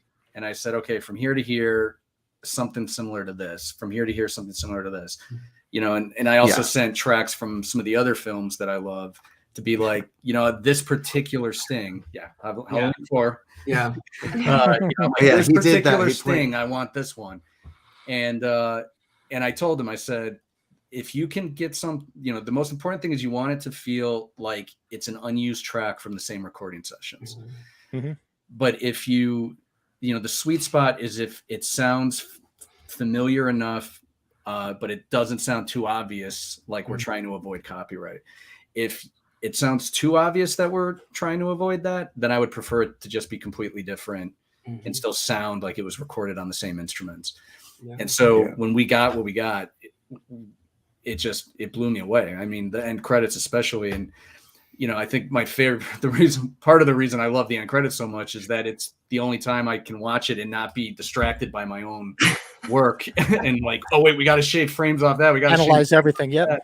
Yeah. But when the credits start rolling, I'm just like, oh, this is amazing. Actually, there's a question for somebody in the chat for you, Matt. How does this trailer compare to others that you filmed? You're new to Kickstarter because of the game. That's why he's, Nice. This was my personal first time directing. It's not my first time directing and writing and producing trailers and documentaries and things of that nature. But directing wise, I have to hand it to Tony because he really, he definitely has faith in me as a writer because he's read my writing and everything, but I was an unproven director and I was really just being a total opportunist in proposing this idea for a trailer. As soon as he said Halloween 2 was going to be the next game, I just I also know as a producer, like, I'm in. I know a good idea when I hear one, and I was like, "This guy's gonna do a great job." So I had no worries at all. I mean, the things that I worried about, nobody knows about. I mean, the permit was a nightmare. The insurance was ridiculously expensive. Like, those are the things I worried about. We rented a few camera things and stuff like that. But yeah, but I knew I need the right person to do the job. So he was the right person, and Lito was the right person to do the music. I mean, I didn't know about Lito. You're a Juilliard student, right? Yeah, that's awesome. Yeah, I went there straight out of high school. I didn't know that. And then he tells me this, and I'm like, wait, what? You know, and right, I just didn't know. And so, like, I was blessed to have the right people, and then the casting went so well, and I mean, it just, everything fell into place. So, but he's also the greatest and probably the worst producer you could have for your first time out, because he's so supportive. What? Oh, sorry. I mean, there was a time. I mean, the hospital alone, where you know, the hospital meant the budget was going to go up. Obviously, we couldn't just find a friend's house. We had to find a standing set or an actual hospital to shoot in. And then, you know, we scouted the location, and they had a tray table for the hospital bed. Right. And I call him up and I said, I got to ask you for something, and I don't want to ask you because I can't ask you for more. He goes, what? I said, we need to buy a tray table. And he's like, why? They have one. Yeah. I was like, yeah, but they have one that works just fine, and I'm paying for. Looks great. All right. I said, it's white plastic. I said, we need one that looks like an old school desk, like that looks wood. Right. You know, it needs to look like it's from 1978. Yeah. And then if we have that table, it'll be the anchor when we shoot the inserts, that it'll look like we shot it at the same time, because it'll be the same table that the game will be on. And he was like, okay, send me the link. And I couldn't believe it was, you know, I mean, it's something simple like that. I'm like, any producer would be like, shut up, you know, and use the table we have. Well, I did see this in the comments. Lito, you just put in the comments. So the music's going to be available for digital download? It is. So someone asked about the music, and it's currently being mastered. There's a guy that I work with at a place called Sienna Digital, and they released the CDs of my Fright Night and Leviathan documentary, or the Hellraiser documentary score. And so he's mastering the tracks, because I can master them on my end, but that's not really, I don't have a degree, and it's not what I specialize in. So I'd rather trust an expert to do that aspect of it, because it's different hearing it in the background of an ad as opposed to, you know, just on its own. So I want it to sound as good as it can. And once it's finished, it will be sent over to CD Baby, who is a music distribution company, and they'll release it on iTunes and Amazon and every other place you can get music. And then, of course, I'll let Anthony know, and he will put the link up in the Kickstarter for people to go ahead and pick up. Yeah, you should definitely download this. And I heard it. We heard it hundreds and hundreds of times, and it just, you can't get tired of it. It's so great. You know, so much. I wanted to say this to Jaylee when she was here earlier, and I totally forgot. And of course, now I remember, and I've told her this in a message, but I wanted to do it here because I wanted to see her blush. When I was scoring this ad, which I watched, I mean, again, not as many times as they have, but I probably watched it close to 100 times by now. And I know what's going to happen. I was there when we filmed. I'm one of the people in the ad. And every time it got to the part where Jaylee, she does this thing where she starts breathing quickly, and you hear this like kind of like raspy, high-pitched sound that sounds almost like she's like gasping. And it's like, I know exactly what you're talking about. Every time I got to that point where she was making those noises, like I had an aesthetic, like cathartic, like lump in my throat. I was like, I feel so bad for this girl, and I know what's gonna happen. So like, because you're the one that kills her. Don't kill her. Don't kill her. So, but it's such a testimony to how good she was. It's a testament to how good her performance was. And Jessie too. Jessie did. The thing about her, she can scream when Michael kills Julie, and Jessie screams. Yeah. I mean, that's a horror actor. You know, in horror movies, we all know you gotta, if the acting sucks, it's not gonna work, because you know it's not happening. There is nothing bad happening, but and she, like, her body shakes, and she did that like 10 times. I mean, I couldn't even see it when she maybe on the corner, maybe on the side looking through the window or something. But I heard her scream 10 times. And I just couldn't believe it. I'm like, how do you do that? And she's like, oh, I'm taking lozenges. And, like, she's like, I'm like, it's not the lozenge, but you just have to have that talent, I guess. It's underrated, Jamie Lee said when she did Halloween, she was like, they asked me to scream. She's like, have you ever screamed? Like, when she asks that, have you ever really had to scream in your life? And I guess most people haven't, but Jesse and Jay both were great at that. Yeah, my personal favorite scene in the entire spot is the moment when Jesse asks, "Where's Glenn?" And it's that it's that very subtle that exchange, that subtle look between her and Jaylee, where Jaylee lies. She identifies like, we don't have time. It's like the line from Dusk Till Dawn: "Fight now, cry later." It's she's like. It's a look. She gives a look like, and it's that it's that subtle, quick look that Jaylee gives her after she lies, where she starts setting the game up, and she just kind of looks like, did she believe me or not? Yeah. In a whole spot, in a whole trailer of Michael Myers, that to me is just the part where, wow, we got the right two actresses to play that. Yeah, and if anybody hasn't seen this trailer yet, because we're obviously there's spoilers all over this. If you haven't seen it, sorry, but I did drop Stop the Killer in the chat again. So if you guys want to go watch it, and plus, instead of also putting the Kickstarter link's right there on the page. So exactly. Just go watch the whole trailers on the front page of Stop the Killer, and so. And Jesse also, the thing that surprised the crap out of me with Jesse. That girl is really, really, really strong. Like she's so much stronger than you think she's going to be, because like in the scene where we faced off and where we were struggling and I'm like coming down with the scalpel and I'm holding her other arm. Like, of course I'm holding back a little because I'm like, well, she's shorter and like, I don't want to hurt her, because you're gripping her wrist as tightly as you can, but you have to kind of like let up a little bit.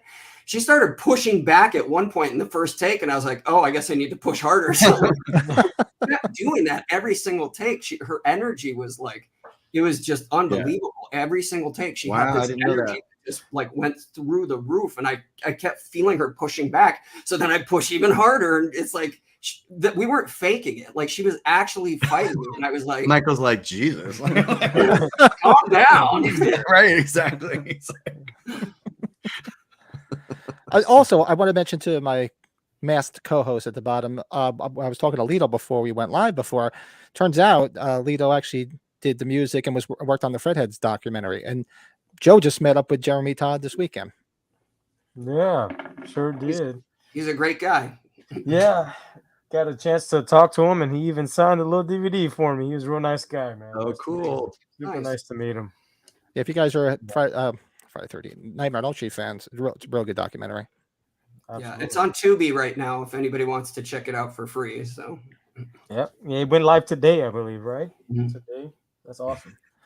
Very cool. And I know Anthony mentioned some trivia questions for everybody in the chat, because he was going to give some prizes away. Yes, we have a couple of things to give away. We figured, why not? Let's do like a little giveaway, a little Halloween 3 nod, whatever. Big giveaway. So so Matt and I were sitting here before we came on, and we were typing out some trivia questions. We figured out the way this is going to work is, I guess Matt's going to read the question, and then the first person to type the right answer in the chat, that's who's going to win. Okay. Mm-hmm. You can only win one prize, so don't try to win all, 6, because you're if you do that. Yeah, but it'd be much easier for you to ship. That'd be much easier. Right. Yeah, true. But what I figured was, so the Lost River Drive-In is mentioned in Halloween 2. Okay. That's what Julie saw Michael walking by the Lost River Drive-In. So we have these pins here called they're the Lost River Drive-In pins. So that everybody, so we have 6 questions. There'll be 6 winners. Each one of you will get one of these. And you also get, and this is really cool because Matt and I worked on these really cool events, and Lito was actually part of one. So we have this Haddonfield Times newspaper, and it's a full-size newspaper. And this was a giveaway at a double feature of Halloween and Halloween 2 at a drive-in in, where was 2019. In 2019. And it's a full-size newspaper, and it's got articles that Matt wrote that tie Halloween. It's like the concept behind the paper is what is as it came out. This is the Haddonfield newspaper that came out on November 5th, 1978. Right. So this is the reveal is finally hitting the public that Michael and Lori are brother and sister. There's, the discovery of the dead body from the mechanic whose coveralls Michael gets. It takes them a Barry few days Bernardi? No, Barry Bernardi's the orderly that was supposed to be watching him. But more on Bernardi in a second. There's also all kinds of goodies, testimonials here from different eyewitnesses. But my favorite part in this entire thing is what is the biggest plot hole in the original Halloween? Is that what's in the paper? It says. No, I'm asking you. Is that the question? No, this is not the question. No. This is before the questions. Oh, okay. What would you guys say is the biggest plot hole in Halloween 1 that nobody seems to mind? Well, there's several. That's the thing. There's more than one. Yeah, there's. It's how the car gets back by the Myers house. Oh yeah, well, yeah. That's one of them. Yeah, there's plenty of them. Where he parks the car. To me, the biggest one is he parks the car by the babysitting houses, and then all of a sudden, in the middle of the night, Loomis just turns around and the car's there. That newspaper answers that question. Yeah, I was thinking about the store where he breaks into the store to steal the items, and it's just buzzing all day long. Yeah. I actually have a solution to that, but it's not in that newspaper. I don't remember exactly what it was, but a lot of the plot holes were answered in the novelization. Though, like one of the plot holes is like if you see Laurie and Annie driving around, one minute they go from one side of town and it's just completely dark. It's just like, did we change time zones when you cross the town? But in the novelizations, they're driving around a lot more. That's the whole thing. Well, Matt, so I'm telling you, the Halloween newspaper is cool. There's classifieds, horoscopes, and we worked on this as a freebie. And also we hired Lito to be Michael at the event. So when you were watching the movies, and I was in my car eating popcorn, watching these movies, and Lito scared the shit out of me at my window. And I was like, God damn it, don't do that. And I'm like, no, that's why you're here. But it was so cool. So that was cool. But then Matt and I also did something for the Scream franchise. So the Woodsboro Tribune, and my good friend Nate Reagan and I put on an event called Scream Comes Home at the actual house where they used it in the movie, and we have the same kind of thing. So Matt and I did a full page newspaper for that, and it was given away as a freebie. So all 6 people are going to get both newspapers and the Lost River Drive-In, but then maybe another goodie along the way. That we can throw in there. So, all right. Cool. First question. Are you ready? I wish we had first person to answer gets the prize. And if you get a prize, don't answer another question because you're just going to give somebody the answer. It's not fair. So just hang back. Answer it out loud to yourself. All right. Drum roll? No drum rolls. Okay. Question number 1. What town does Eddie Lee live in? We're watching the comments. This is the easier. Let's see who pops up. Come on, you guys should know this, you Halloween fans. By the way, I just saw that Wesley said that he proposed to his wife at a drive-in. That's so cool. Mm-hmm. Yay. Oh, cool. It wasn't at the Lost River Drive-In, was it? Oh my God, no one's responding to the come on. Seriously, come on. There's 36 people watching. You got to be Halloween fans. Come on. Oh, there we go. This is our good buddy Steve. There you go. Woo! Russell. There we go. Yes. There you go. So Jasmine, right? No, Halloween OCR. No. Oh, I was sorry. OCR. Okay. Yeah, first. Halloween OCR. Yay. Okay. Our buddy Steve Green. Way to go, Steve. Yeah, he's a big collector. He's got a collection like us. He's a big collector. Right. Okay, cool. So, all right. So it's I'm sorry. Who is it? It's Russ. So Halloween _OCR. Could you just email me? So anyone who wins, just because I don't know your name, email me at Stop the Killer Games. So email Anthony at stopthekillergames@gmail.com and just say, hey, I won question number 1. And then we'll get your address. I don't get you just type your address and stuff here. Okay. And I'll throw in a little something extra when I mail that stuff out to you. Okay. Awesome. All right. That was Anthony at stopthekillergames.com, correct? So, well, maybe I don't know. Should we? I mean, so Because I was going to put a banner underneath here so people can write it down in case somebody forgets or whatever. I was just going to put it underneath. yeah. Well, the thing is that I don't know. Okay, so I don't know Halloween OCR if you've actually bought the Silent Night Deadly Night game. So I'm going to throw that in the box with you with the expansions. So you'll get the newspapers, the pin, and the game with both expansions. So that's going to be. Damn, I want to answer a question. I'll send you one. Oh my god, you don't have one? I'll send you one. No, I didn't get a chance to order one. Oh my god, I'll send you one. Okay, so awesome. Halloween OCR, just email me and say I won the Silent Night Deadly Night game, expansions, both newspapers and pin. All right. Okay. Next question. Question number 2. Question number 2. What is the name of the TV news anchor in Halloween 2? Oh, I know that one. Oh, it's my buddy. It's my buddy. 3 people are dead Judging by Lito's face, I think you know. as a result of I escaping mental I think patients. he knows all of them. Right. All right, we're all watching. We're watching, patiently awaiting the answer. Come on, guys. Lito's hilarious. You look like a cartoon sometimes, Lito. Like you're just like. Say, come on, get it. Come on, who's gonna get it? All right, let's see. Deborah Lane. Deborah Lane. Who's Deborah Lane? Dana Carvey. Dana Carvey. He was not the anchor. No, he was a production not. assistant. Yeah. That's right. Come on. Come on, guys. What's the name of the TV news anchor in Halloween 2? Is Deborah Lane the name of the TV producer that is killed in the book but not in the movie? Jill. It's Jill. I'm almost. I'm pretty Jill. sure. No, it's Julie. It's Julie. I'm Okay, sorry, it's Julie. We'll accept Stefan's answer. We close. It's Yeah. close. It's Yeah. like It's close. 99%. Yep. Stefan. Maybe it's a where- typo. Okay, I love that he just Oh, All right, I- Stefan, no, he there just- you go. Not Oh, yet. it's a He typo. corrected There you himself. It was There you go. autocorrect, I'm sure. Yeah. Stefan, do you have the My Bloody Valentine game? Just type yes or no. Okay, too late, October boy, and I think I know who you are. If your name October boy, if your name is Mikey, let everybody know. And I'll tell everybody why. All right. Well, listen. Yeah, Stefan's he's always on the channel. So yeah, Stefan, just I'm glad to see you guess it because he's a great guy.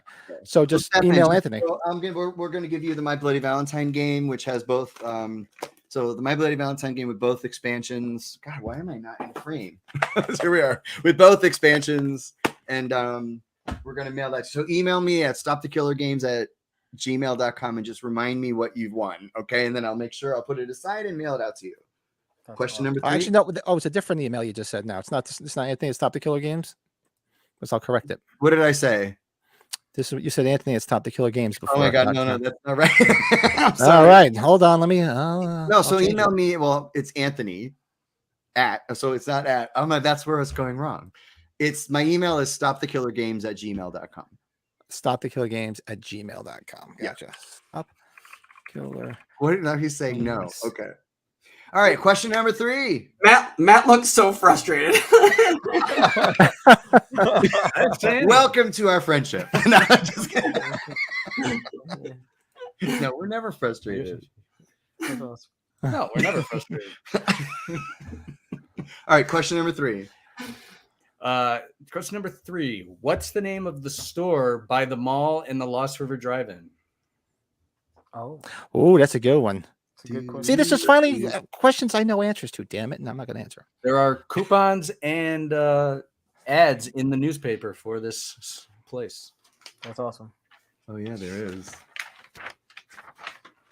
And we also did a radio show which had an interview with Barry Right there, Bernardi. the answer's right there. Someone knows this one. This is kind of someone knows this. Oh, somebody should know. Yeah, we usually got some hardcore Halloween fans So in the group. So let's see. The expansion. Stefan, yeah, you won both expansions for the My Bloody Valentine Yep, game. there we go. I saw it. There you go. Wesley. Wesley. Okay. Yep. The Very shopping nice. bag. Right. So yeah, I remember it was like he's by the what's the exact sentence in the movie? You know where the shopping bag is. You know where the big mall The is. field out by the I know. shopping bag. You know where the Yep. shopping bag is out by the big mall. Well, she stopped at a light. She saw him walking in that field behind the Lost River Drive-In. Julie said he was so creepy. Julie's full of shit. Julie's full of shit. So Wesley, I don't know if you're a Scream fan. So my company produced a bunch of bonus features. We did 4 hours of bonus features for my Still Screaming documentary. We produced Still Screaming. And this is all the leftover bonus features that Miramax did not put on the Blu-ray. So I will throw that in your oh, cool. He's loving it. So cool. I'm glad. I'm like, what if you're like, I hate Scream? Anyway, so That's awesome. email me at His name is Wesley. He better be. he better be exactly. Yeah. StopTheKillerGames@gmail.com. Just email me and say, hey, I won the Scream DVD along with the other items, and I'll get it in the mail. This feels like QVC a little bit. Like, I'm loving that. I could do this all day. Oh my God. We have to create a QVC. All right. Question number 4. What time did Ben Tramer leave the party? Come on. And they get harder as they go. Oh. Come on, you hardcore fans. Come on, everybody. See, this is a game of Jeopardy I'd actually do well at.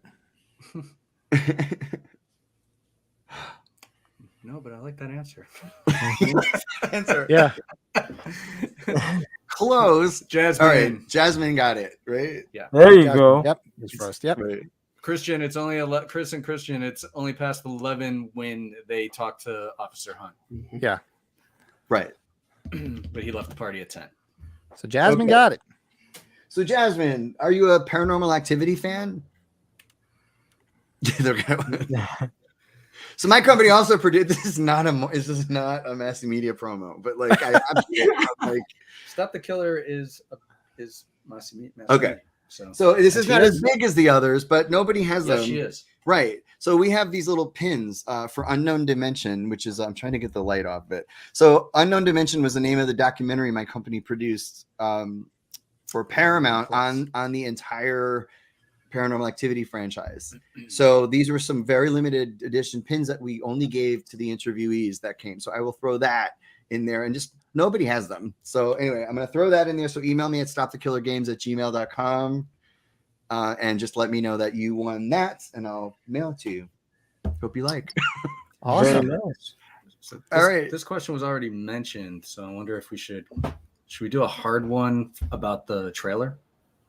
Oh. Just make it up. So in our trailer, what is Julie's last name? Oh, Oh, wow. nice. Nice. Nice. I admittedly don't know, and I've watched them. Actually, it's playing on my other screen right now. This prize better be worth this question. This is a hard question. All right, so we have to wait. We have to wait 5-6 minutes for everybody to go. Right.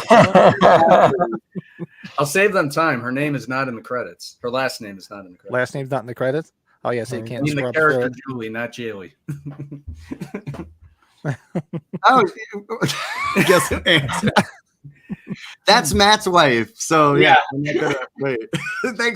Thank you. Thanks for ruining it. Oh, was it? She's the one who said earlier that one of the prizes should be a date with the director. Well, congrats, Melissa, you won one. All right, we'll ask the original question then. It's gone. I zapped it. Gee, I wonder if I can remember. What is Jimmy's brother's name? Oh. Oh, yeah, it was mentioned earlier. You're right. Yep. Got it. But somebody might not have been tuning in at that time, so you never know. Right.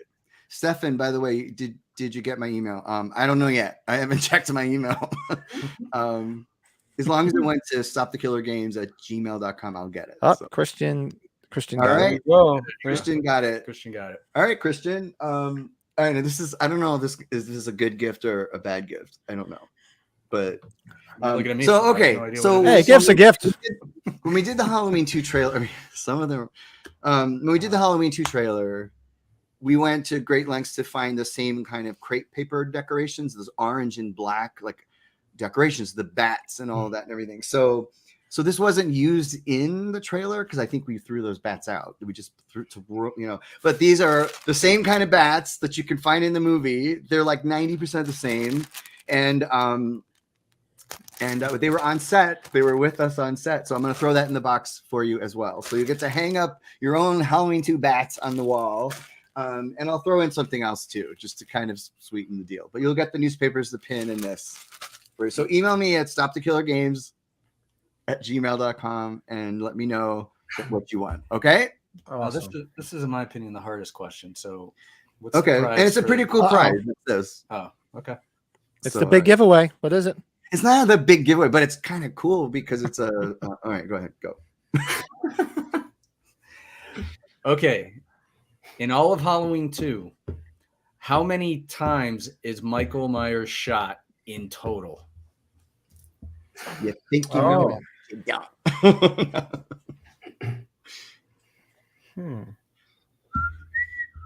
I'm trying to do the Jeopardy theme.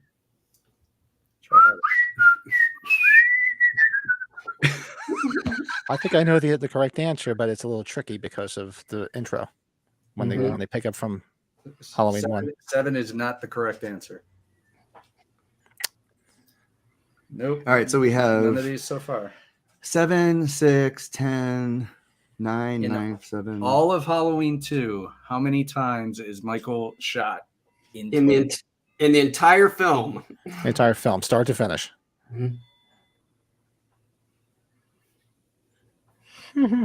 And we had a big discussion about this, and then he laid it out, and I went, "You're right." So, of course I am. Yeah, Steve, but definitely that's part of it. The inclusion of the mistake. Oh wow! in the beginning.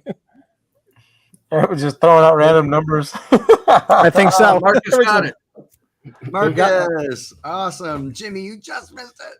So Michael gets shot, as many people pointed out, 7 times in the prologue of Halloween 1. Yes. Plus 5 times when Dr. Loomis shoots him when he breaks in through the door. And then Laurie shoots him twice in the eyes. That's right. Yep. Awesome. There you go. So, okay. So Lito used, during the Halloween 2 shoot, he used this scalpel. Okay. He also used this scalpel, which actually broke. It's that scene. Poor pillow. Right. He said to me, "It's gonna break." I'm like, "That's fine. Just do it. Just do it. Don't fuck it up." So it was like, just use it. So this one broke. But we also had this one, which was used for our blocking. So when we were blocking, we did a rehearsal shoot. Wasn't a shoot, but a rehearsal meeting a couple of days before.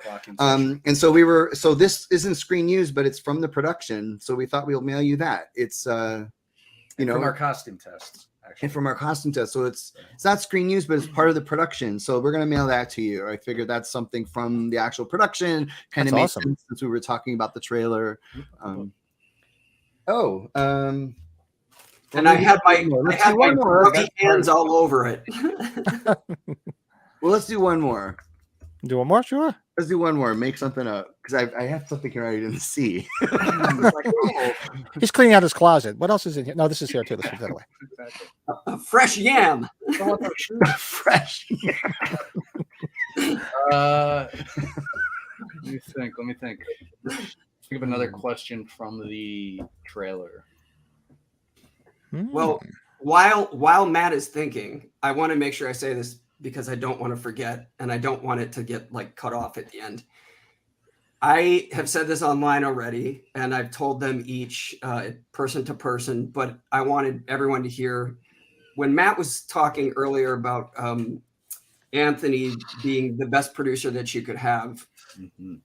I've worked with a lot of producers in this town on a lot of different projects, and Anthony is by far one of the best producers I've ever worked with on anything. He was so supportive. He was so kind. He was so he just instilled you with confidence. And at one point I was in the break room eating like a granola bar or something. And I was just sitting there chilling, and he came in and we started talking, and we both started riffing on what an amazing job we also thought Matt was doing, and how I've known Matt for a very, very, very long time. And I know that one of his dreams has always been to direct Halloween related material that is, official.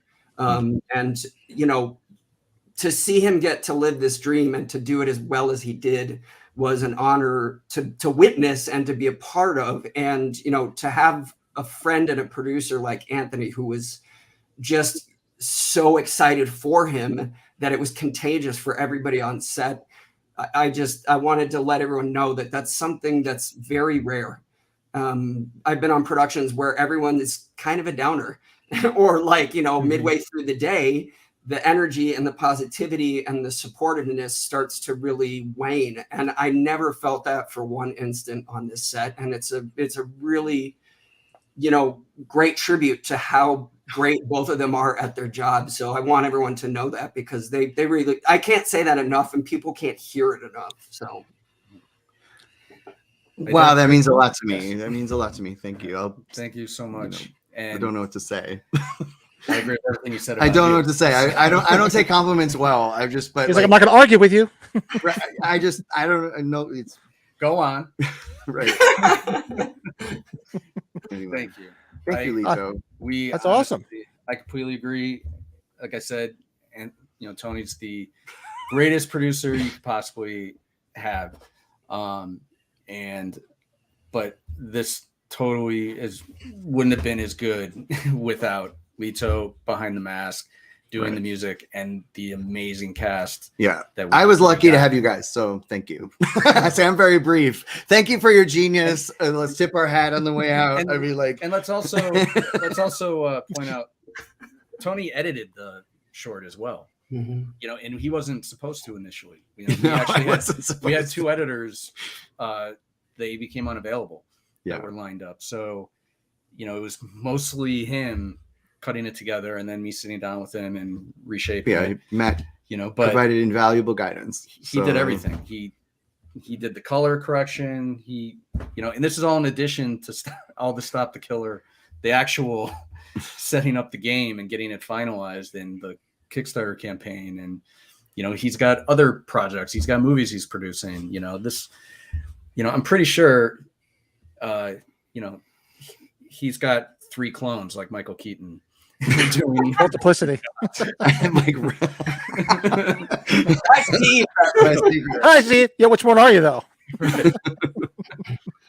Thank you. Very nice of you to say that. So, and also, you know what? The other great thing is, Anthony, I've noticed, because Jennifer and I have been keeping like obsessive tabs on the Kickstarter itself. We're just like watching the numbers go up and watching the comments and just getting all giddy about it. You are so fucking good at answering comments and posts, and like I've been involved with Kickstarters where like you don't hear from people from like until like a week before things start to ship, and you're like, oh, you're still alive. That's good. Well, that's Anthony Clone 2 of 9. That's who's doing that job. That's job. I just sit like producing. I just sit at my desk, guys. That's all I do. Just all day long. I'm working on my computer. So, but okay, I thought of a question. Real quick. Okay, sorry. And it's not the hardest question. And I will say that we thought about putting this in the credits of the trailer for the people that would get it, but we chose not to. What age is Michael Myers incorrectly given in the credits of Halloween 1 and 2? That's right. You mentioned that to me when you were talking about the credit. That would have been cool. I didn't want to screw up your screen credit. You know, I know you wanted to see your name next to the shape. I didn't want you to see it next to In Air. For a cheap joke that only the 6 of us would get. Yeah. No.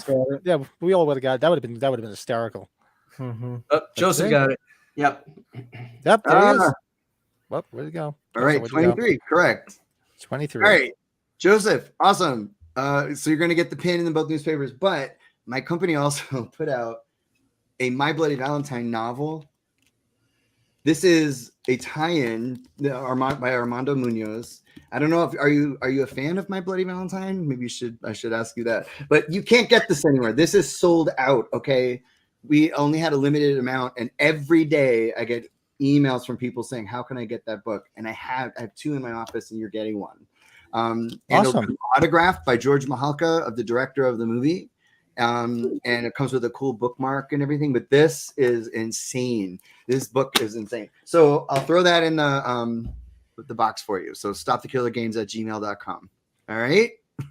Awesome. Oh, Joseph has the novel. Oh, you have the novel though. Okay, so hey, I'll send you something else. So who was the second person to answer? Yeah. Who's the second person? Well, no, we got to give Joseph Or you something. want to just keep it? that's Oh yeah, good. yeah. I made it sound like he was like, Joseph. So whoever answered it, we'll send it to you. Looks So like Mary Joseph, Beth. do you have Mary Silent Beth. Night, Deadly Night, the game? Because I can send you one of those. Do we have to nobody? No, you're one Oh, way it's Mary back. Beth. Got it. All right. So MB is our masked co-host fiance.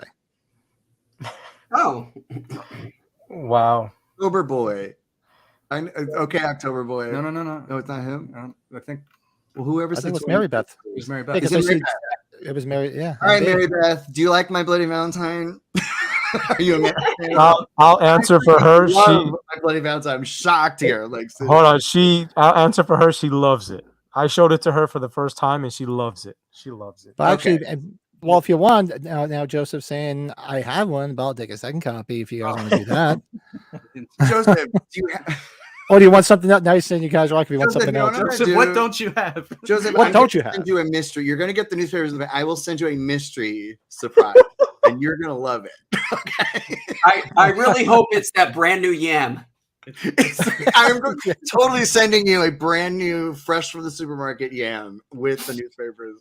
It's a mystery box. but Just you can't email ever me. open it. Trust me, you'll be happy. I got all kinds of stuff. I was running That's around awesome. going like, what do I have that's really cool? So, all right, Mary Beth, we'll send you the book. Email me at stopthekillergames@gmail.com, and I just want you guys to email me so that I don't have to keep track of it. I don't know who you are. So, all right, I think that's it. Very cool, guys. Are we done? All right. I just want to say thank you guys for coming on. This has been awesome. It's great to hear about behind the scenes, how you guys filmed it, and the great ideas, and what and like you were mentioning before, what makes it so good is you guys are. I mean, you're all sitting here with Halloween 2 shirts on. You're all Halloween super fans. So how could it not be as good as it is? Because I mean, granted, you work on a film and you're just hired to do it. Like you said, you're hired to do a score. You're hired to produce something. Well, Yeah. you're not necessarily a fan of it. It's just a job. But this was a labor of love, and you can definitely tell. Oh, thank you. It Thank you. definitely was. These guys are Yes. brilliant. You know, and I'm thinking I want to host a screening of Halloween 2 where we're all eating ham sandwiches. And then when you order it, they ask you. Can you imagine an entire audience eating ham sandwiches and they ask you, do you want mustard or mayo? That's all I want We'll to do that at the next Lost River Drive. Exactly.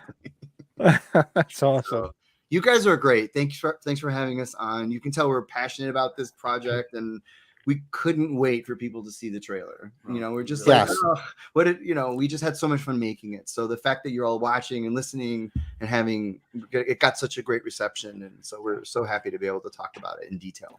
And to any And- filmmakers out there, hire this cast, please.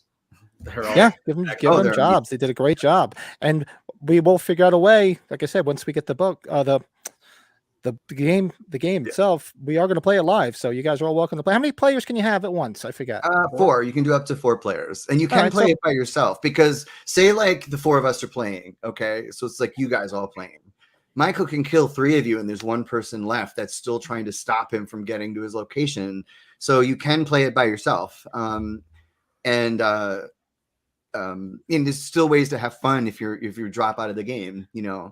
And it's all in the instructions and everything. But I'd recommend you play it with 2 people. You know, some of the cards don't work if you're playing it by yourself, you know, but that's the reason you can play it, because you can be the last man standing or woman standing against Michael and still get him. So That's good that you can play it by yourself, because that's who will be playing in this house, me.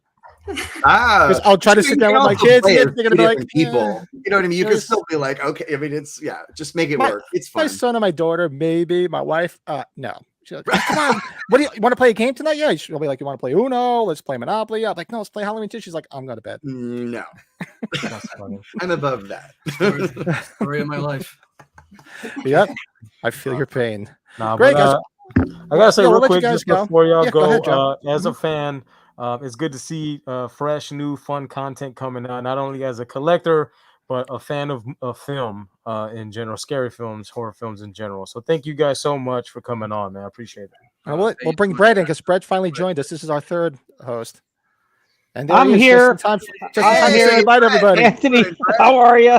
God. I've been listening. I've been listening to you. I'm from a remote location. You guys are awesome. It's been great to listen He's in to a this secret also. location right now. Secret location, yes. Brett has stuff from the 25-year anniversary convention. Oh, cool. Yes, I But think couldn't my believe- yeah. I like to say my claim of fame is from that documentary you guys filmed. I got Mustafa Akkad signing the poster, so that's kind of like Oh my God. big thing. Good for So you. right on Awesome. camera there. So, but That's good to see you guys. Yeah, Good to we're see looking you. forward to this game. We got to figure out how to play it online. That's gonna be a lot of fun. Matt actually had an idea. He's like, why don't we create a life-size version of it where like you're actually standing on the spaces and moving? Like you roll these big dice. It's like you just hurl them across, and then it's Be like Lito could be moving around the board. the life-size chess in History of the World with Mel Brooks. Night jumps queen. Exactly. A giant kill spinner with like a Price is Right thing where you spin it and it like, you know. that was my idea for mid-screen. And unfortunately, that was the first idea in this entire process that he said no to. Right, exactly. So I found the I limit. said yes to everything else. Right. Life-size versions of the Stop the Hill games is where I draw the line. So Well, I don't know if we told you, Anthony, when we were on with you last time, but that was like we almost had a whole episode where we were trying to create our own spaces if Monopoly was or Halloween was a Monopoly game. Remember that, Pat? We were trying to think of all the different it's like, spaces. you killed Ben Tramer. Go to jail. Go directly to jail. Do not pass go. you could do came up with that. a bunch of Monopoly stuff. would probably do that if they got that license. So absolutely. Oh boy! I know. To be honest. Great idea. So All right, guys. So we'll let you go. You guys, this has been great. I appreciate the time, and I'll be in touch, Anthony. And when we do have that game in hand, like I said, we'll figure out a way to do it. And okay. you guys ever want to come back on, just chat Halloween, because we do all horror movies every week. But as you can tell, it's very Halloween centric because we're lunatics. That's literally every second that we're in the same room. Yeah. So you got welcome to come back anytime. Just hit us up. Awesome. We'd love to have you on. Just hang out, and it'd just be great. Really appreciate it. Thank you Matt so Lito, much. Thank you. well done. Thank you, guys. Yep. Thank you. Thank you, guys. See you next Thank time. you guys. Glad you liked Take it. care, Thanks guys. for having us. Bye. Bye. Awesome. Sorry you Okay, came in now so that late, I'm here, Brett. the ratings are coming down now. We're coming down. Brett's here. Yeah, I'm gonna see all the people watching just go. just gonna keep getting lower and lower. Even though I like this new character that we have above me and to the right of you, Pat. Yeah, I know. I'm enjoying the new Moody's mind look is pretty crazy. No, I wanted to say congratulations, Pat, to over 500 subscribers, man. Oh yeah, we hit over 500 the other day. There's actually 500 people that Oh, realize wow. how crazy we are. 516, man. That's good. That is awesome. That is Hell, awesome. Yeah, I figured that was something that needed to be mentioned just because of the fact that, you know, from where it started into how great you've been making this content and stuff, dude. Hats off to you, man, Yep. for kicking ass, brother. Yeah, So, this is a lot of work. Yeah, Joe's right. A lot of work, Pat. So awesome. yeah, brother. Awesome. Much Gotta appreciated. give you that love, man. Cool. Yeah, you were taking all your time doing all that stuff. Joe and I are just out around touring conventions and states. having fun. Yeah. Yeah. I mean, I guess in a way you can say that me and Brett are the talent. And we're like Pat's the manager. you're the manager of the team, and we're the players. You know what I mean? We just show up and play. Oh my God. Hey, that works. We'll take it. I didn't want to go. I'm just at my brother's place. I just figured I was like, you know what, why not? I'll stay here and I'll just do the show here. So why not? I got all my stuff here. So Yeah, well, We're actually, good. now this is the point where we're going to pick up from our usual segments for our podcast. So I hope everybody that was here to see for the big giveaways and to see the Stop the Killer board game Halloween 2. You're welcome to stay. We do beer reviews. We're going to do some fun stuff about the Halloween trilogy. We're going to do a quick review of Christine and show some new stuff. If you're a collector, hang around, see what we got in our collection. So do you have your Yingling with you, Brett? I do, and I have one open here. Yes. Jangling, jangling, jangling, jangling. So we're going to do our quick beer review because we usually have a beer while we're doing this, and because we're definitely parched.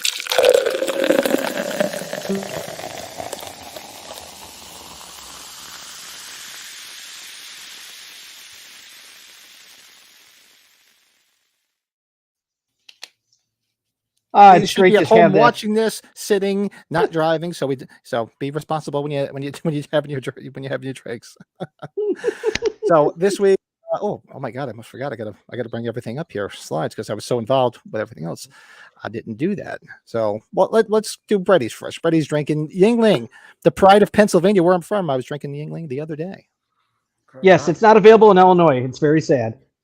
Yeah, Yingling is the good stuff, and I gotta bring my slide up here, which is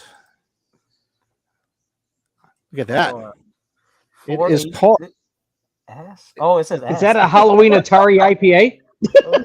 Yeah, I know. It's a juicy ass IPA from Flying Monkey Brewing Company. It's pretty good too. That's funny. Flying. I think I had something from Flying Monkey this weekend. Yeah, so that's Where are they based out of? I'll have to look it up. I don't even know where it's out of. Nah, I can I'll look it find up and out let you really know. quick.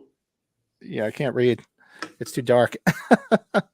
Joe, So can we you do- get Yingling in Texas? Sorry, I'm Pat. I was just gonna ask. That's You can? okay. Yeah. I think so. I think yeah, we have them at all the convenience stores, Walmart, whatnot. Yeah, for sure. Oh, I gotcha. And Pat, we go do on. I'm sorry, my friend. No, I'm just trying to. I want to make sure we stay on schedule because we're already an hour, almost 2 hours in. So, which is fine. I could have talked to them through the whole episode. We could have just put this all off till next week for all I care. I would have had them on the whole to stay even longer. Mary Beth says they do have Yingling and Thank you. in San Antonio. So some new items. Let's see. Well, Brett's is right here, so I'm going to bring Brett's up. So this is a new one at Walmart. That's the new one at Walmart. And Pat, I passed it so many different times. There it is. Oh my God, right there. There it is. Yeah, I put it on for the show. You know what I thought? I thought it was like because there was a whole bunch of like Disney Pride shirts. I was thinking, maybe it's kind of doing the Pride thing a little bit because it looks a bit more rainbowish, like in person. Yeah. So, but it didn't have anything saying that. So I'm assuming that's this year's Halloween shirt from Walmart.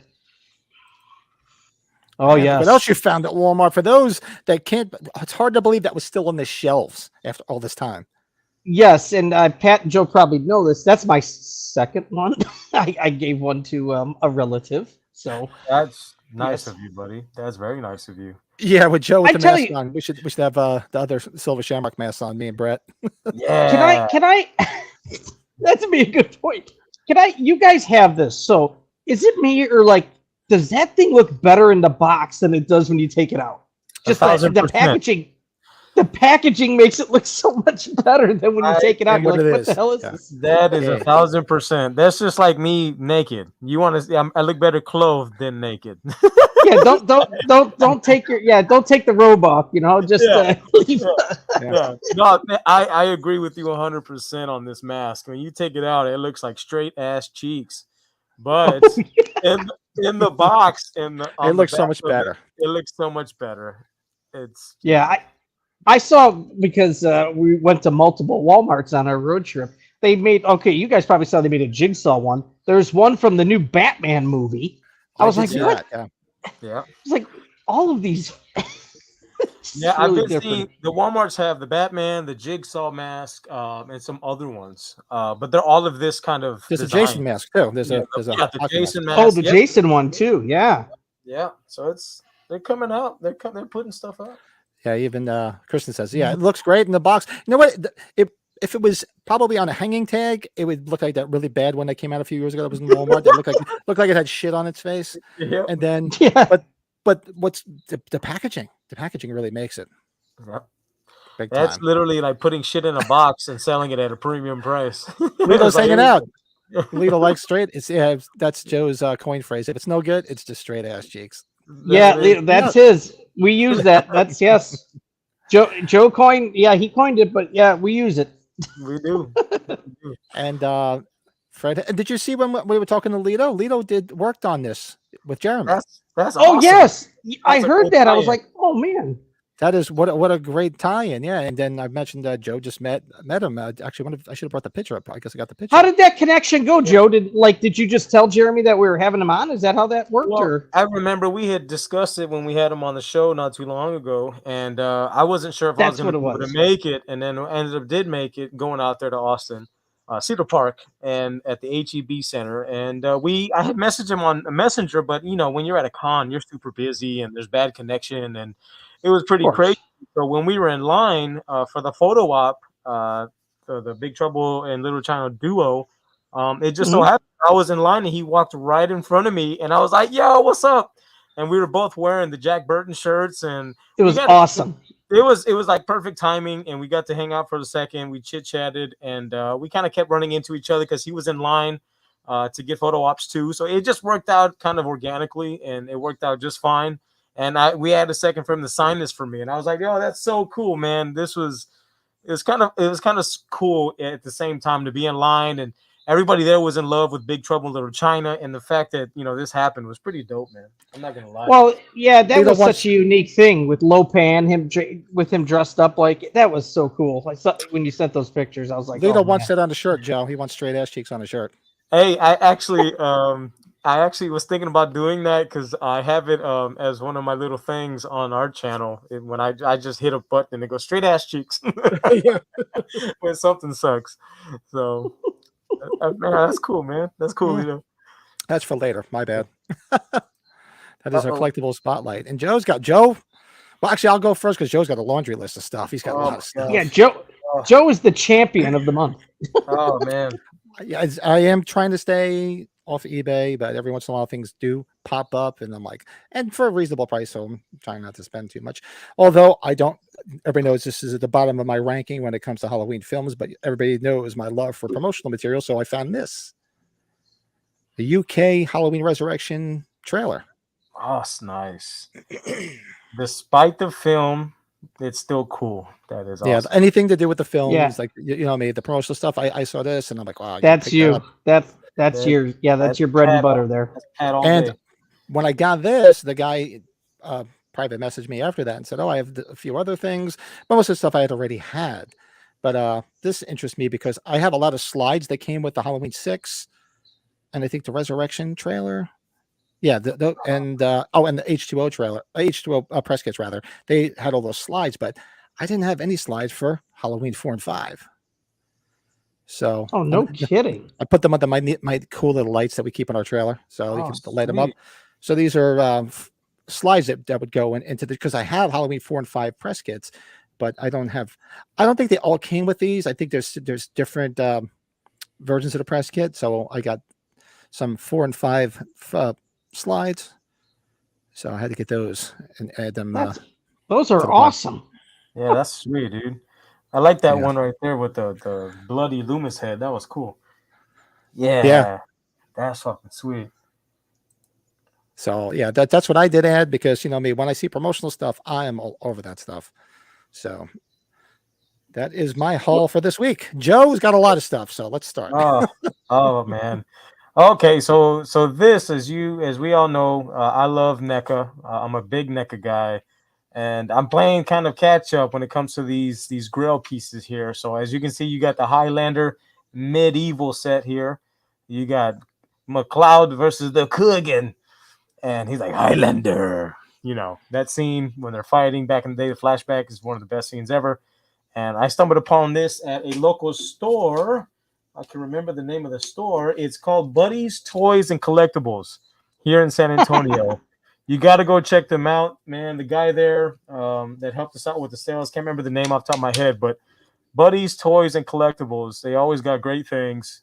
Go check them out, man. Because I'm here to help. My name is Buddy. That's right. Super sweet people. And I think MB might remember his name. If you remember his name, honey, put it in the chat, please. Now, Joe, I'm going to ask you the obvious question that I would typically ask you. Would you have Christopher Lambert sign that or no? I would most definitely would love for him to sign it. Him and the other guy. Okay. Can't remember his name. I remember him from Shawshank. Can't remember his name. But he was just in a new John Wick film too. He's fantastic. There's a question from Lito. He's still in chat. Thanks. Maybe you guys know is the implication that the implication is that he died. The way he freezes. Oh, yeah, that's been talked about. It was a stroke, and then he had died. But then they said a stroke in 6, right? Is that what it was? Yeah. So the implication was that he had died, and then I guess Dominique, Athena, and Gerard, everybody knows. He was trying to make a giallo film, and he was pretty much. I guess at the time they were going to kill him off. Yeah. But of course, money's I mean, money, so they had to bring it back. Well, he broke down Shank's nose like what into a couple spots. So. Yeah. Die. Die. Die. Die. Michael, and there's Fred Head's all signed. What you got? What you showed. Good old Jeremy. Okay. So this is where it gets fucking awesome. So as Brett knows, Brett, I'm sure you and Pat, you're both fans of Big Trouble in Little China. Oh man. Yeah. I gotta tell you, it ranked high when we did our rankings of our favorite John Carpenter movies. I think this one was like in my top 2 or 3. Like the shit is just out fucking standing. And what rank? Let me ask you trivia. What storm is this? I mean, or what? Which one's this one? The character. The character? Oh god, I forget. Yeah. Which one is he? He had the 3 storms. So, or which ones were they? So you had thunder. Then you had lightning, and then which one's this one? I was gonna say Raiden, but that's Mortal Kombat. This guy is Rain. Yeah, Rain. Okay. Yeah, maybe Rain, that's played by the one and only Mr. Peter Kwong, and he was Peter Kwong. Yeah, he was super cool, and it was nice to get his signature and meet him for a brief second. So nice guy. I don't think he comes around that often. No, I don't know. I don't think so. Hit him up. This guy's awesome. Love that guy. So he was nice. He even had the little swords. Oh, look at this. So we got There's Mr. the man. James Hong. Lopan. David Lopan. Seinfeld. Party of 4. 94 years old, if you guys can believe it. He had a lot of energy. He was more energetic than anybody else there.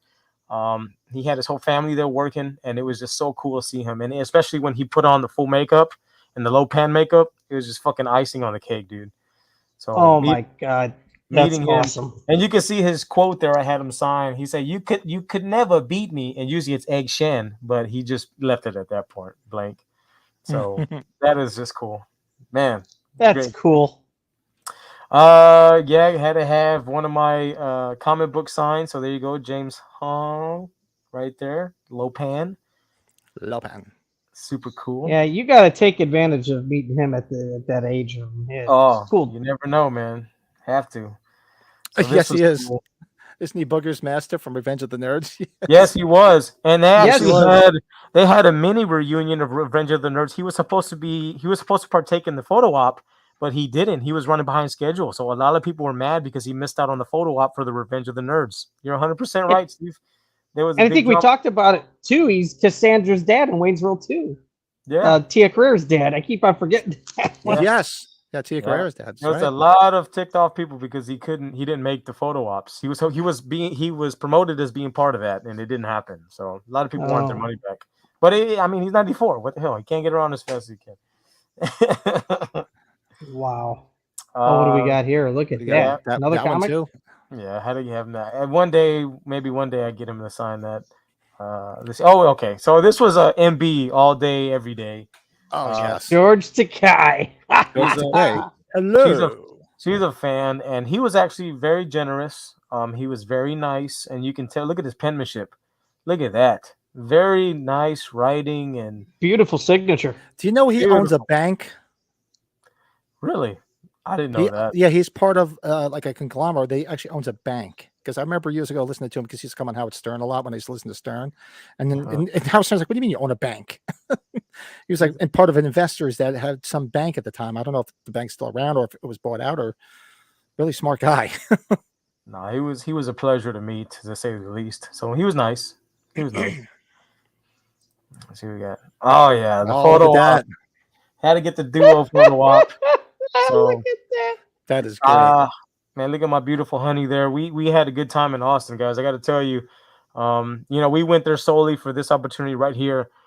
So for us to stand to that line and talk to all the great fans and people that love this movie, it was real cool, man, to finally get this photo op done and just kind of get this one under the books, man, because it was surreal. And you just felt the energy, and you just, it was a lot of love. You know how this community is. It was all about love at this event. So this had to be busy, right? This couldn't have been slow. He was the busiest celebrity there. The line was insane.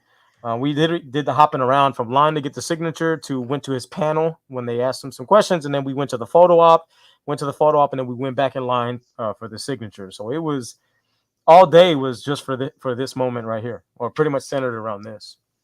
So it was crazy, but we got it done. Very cool. My honey hung in there for me. Oh, here we go. So okay, so Brett, you got your figure, the Stevie Wayne figure, in the mail. Yeah. I went ahead and pulled the trigger and bought the the little combo deal. So I got the little steel book with a limited edition poster and the figure with Stevie Wayne there. So had to, buddy. Good call. Don't lose out on that figure. Yeah, because they're going. Yeah, the figure, if you're going on the resale market, they're selling them for like what, 80 to 100 something bucks already, just the figure alone. So if you're a fan of the film and you want the figure, just go online and get the combo. And they have different tiers, different posters, different. It's like a DVD and then like a steelbook, and they all come with the figure. So just spend the 70, 80 bucks and you get 3 items as opposed to spending more money and just getting the figure. So Yeah, I think when that pre-sale first came out, Joe, they let you do the figure on its own, but I think for whatever reason it might have had too many, so they wanted to save it probably to get the rest of these sets. So yeah, I'm glad you jumped on that, so you didn't lose that. I had to, man, because we're all fans of the Fog, and hopefully, and Adrian Barbeau is actually coming to the Houston Horror Film Festival in August. Oh, nice. So I'll hopefully be able to get to take this to her and have her sign it. That and the poster. So that'd be cool. Oh, beautiful. Woo. Ow! Look at you. And this one, explain. Explain. All right. Okay, so this past weekend there was a tattoo convention here in New Braunfels. And you know me, when in Rome, so me and my honey went. We looked at a bunch of different artists, and we found this one that we liked her style, and I wanted something a little simple. So this is my take on Bob, but with a female twist on it. How do you guys like it? It's not Bob, it's Bambi. I think it's awesome. It's Bobette. That's what MB calls it. It's Bobette. So I like, I like legs. Look at those legs there, guys. And there's nothing scarier than Michael Myers under the sheet, but imagine a killer woman underneath the sheet. That's scary. That's fucking terrifying. But yeah, that was my new tattoo that I got on my right thigh. Right thigh. Okay, so how tall is that probably, Joe? Or how big is it? I'd say it's about 5 or 6 inches, honey. Okay. It's about average. Okay. It's awesome. I love it. Thank you, buddy. Yeah, and it's got the little orange glow around it. Yeah. Yeah. Actually, Lito was telling me he used to work security for Croatian events, so he got to meet Takei, Shatner, Nimoy, Nichelle, Koenig. Wow, that'd be awesome. Oh wow, that is cool, man. Bobette. Oh, he's actually got a thorn. Oh man, I wish you would have showed it before. But he's got a thorn symbol on his wrist. Oh, okay. So we're all I got my Danielle Harris tattoo right here. Then I have Michael right here. Hey, do you guys want me to drop trowel? I'm gonna drop trowel. I drop trowel. You ready? See it live? Yeah, we're gonna see it live. a live showing of the leg. So this is my. I cannot wait to meet Bobette. Look at this tattoo I have on my leg. Oh wow, never saw that. Nice. Hold on. Yeah, let's see if we can zoom in. So I have Michael Myers and the pumpkin. Oh my god! It's right here. Right, and then here's my new one. Uh-oh. All right. Let's see if we can get it, guys. Let's see if we can get it. There it is right there. You see it? Very cool. Oh, good. Oh, wow. Yeah. So it's right there on my thigh, next to my. It's C-17. We can't do that again. We're not going to do that. Yeah. What was funny was I was wearing jeans to the convention, right? Because I really wasn't gonna, and I had to take off one of my pant legs, so I'm walking around looking, I was exposed for quite some time. So I'm glad I had clean underwear on. Let's put it that way. I was thinking, after all these tattoos now, Joe, I hope you didn't get like a Mike Tyson one. That's why you got the mask. Oh no. No, that's funny. That's funny. It should be like what's that guy on YouTube? Dude, they look great. Dr. Wolffield? Is there the guy, Dr. Wolffield? He's always got the mask on. You never see his face. Oh yeah, one of the podcasters. Yeah, I don't know. I felt I've been like on a big Slipknot thing lately, and I said, you know what? Let's try something different. And So why the hell not? where I was, Joe, last night in Huntsville, Alabama, they had. I saw he was coming with his new band. I didn't see when the date was. Yes, So- he's going on his he's doing his tour cycle for CMFT 2, his second solo album. The Von Braun Civic Center. We're going to see them in Oklahoma in a couple of months. I can't remember. It's going to be Pantera, Rob Zombie, and Corey Taylor. They're the 3 headliners for that Sunday. It's like Rocklahoma or some shit. Okay. So, yeah, man, we're gonna check that tour out, dude. So I'm super stoked. Badass. Nice. Yeah. So we'll move things around in different orders. So let's do, since we just got off our collectibles, why don't we just do our quick collectible spotlight? Sure. Then let's go to the collectible spotlight. Each week we highlight something from our collection, and let's see it.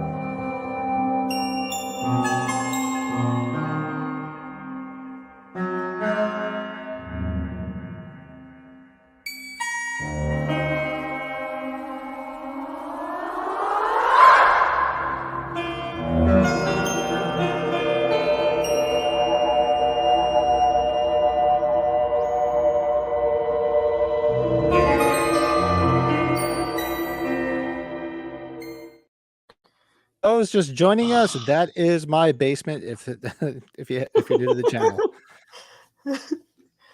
Oh, that's good stuff. So this week, where is my thing here? So this week, since I got those new slides, I figured let me show one of the press kits that came with slides. This is a Halloween 6 press kit. So it's got all the information, bio and storyline and everything about the actors. It came with lobby cards, and it also comes with a whole set of slides. See, slides were big back in the late 90s. They came out with a lot of press kits. And then, they went the way of the dodo bird, like most people carrying cameras, because now you just carry it in your phone. So that is my collectible spotlight. Those are the lobby cards that comes with it. I love the black and white ones. The black and white ones are always so much better. I don't know. It's just me. I think they look cooler than the color ones. Mitchell Ryan. Mitchell Ryan. Yeah. So that is my collectible spotlight for this week. Very nice. Let's see. It's a beaut, Clark. It's a beaut. Beaut. Brett's is. Oh yes, my very high resolution reprint Style B Escape from New York signed poster. So it's probably easily one of my favorite autographed posters in the collection. There's some rare ones in there. Ernest Borgnine, he was here at a Hollywood collector show way back in the day. The last person that signed this, Dick Warlock, put H2 on it, which is kind of a funny story. But yeah, that's right. You told me that. He put H2 on it, but I was like, that's all right. But I like this better than the other poster they went with. I just think it's a cool. This concept. is so much cooler. I like that. Yeah, but there's a handful of people you probably won't be getting that are on there. Obviously Pleasance, Lee Van Cleef, and Isaac Hayes. But very nice. I love that poster to death. That's wanted to hit that one. That is a very cool poster. Very, very cool. And Joe's is I guess you watched the movie this week. I'm assuming. Is that right? Yeah, so we figured why not give us a little shout out to Michael Keaton's Batman for his appearance in The Flash. We got to see that, and we really enjoyed it. I know the CGI has been getting a lot of flack, but I enjoyed the film, especially for the throwback nods, and I got my favorite Batman back. So I figured, hey, let's highlight the NES Batman figure from what's the year? 80, was it 90, 89, 90? I don't remember. But look at that. Look at 89, that, you got it. 89, look at that figure. The NES, the purple and light blue and all that. Y'all remember the video game? It was hard as shit growing up. Do y'all remember that video game? The Batman video game on NES? I never played it, but I remember it. Yeah. Man, it was a pain in the on ass. Nintendo. Oh yeah. It was really hard. But yeah, that's the figure that I've decided to show as my spotlight. So it's super fun to collect if you have it. It's a great addition. If you don't have it, go out and look for it. Super cool. Michael Keaton, best Batman. Fight me. I dare anybody. Nope. I'd be right there fighting with you. I'm right there. I would be right there. Yeah, and we get another Beetlejuice coming up soon. So why not? Michael Keaton's on a roll. Where'd you go, Brad? You went black on us. Oh, I you went in the black. are we in the Hold bathroom? on here. I'm like, I thought maybe, do you in the bathroom? with No, us? no, hold on. Hold on a second. I'm trying. Oh, there it is. Okay. No, I was looking There he something is. up. I didn't want to forget something. Ah, there you go. I'm back. What's I'm Stephanie? back. I want to see the Flash, but I'll always love. Yeah, I'm not gonna go out and see it. I'll wait till I'm gonna wait till it comes. It's not streaming yet, right? I think it's well worth seeing. There's no doubt about it. I want to see it, but I'm not gonna go out to the theater. Not any other reason other than I simply just don't have the time, and I'll just have to wait till it comes on.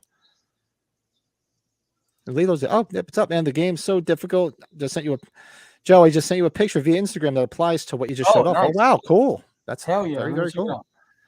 Awesome. So that is our collectible spotlights cool. for this lovely evening. Let me we'll move along, and we're gonna do. Actually, I have to update this because this week we're doing something different. Top 5 best lines in the new Halloween trilogy. So top. Oh yes. Top 5.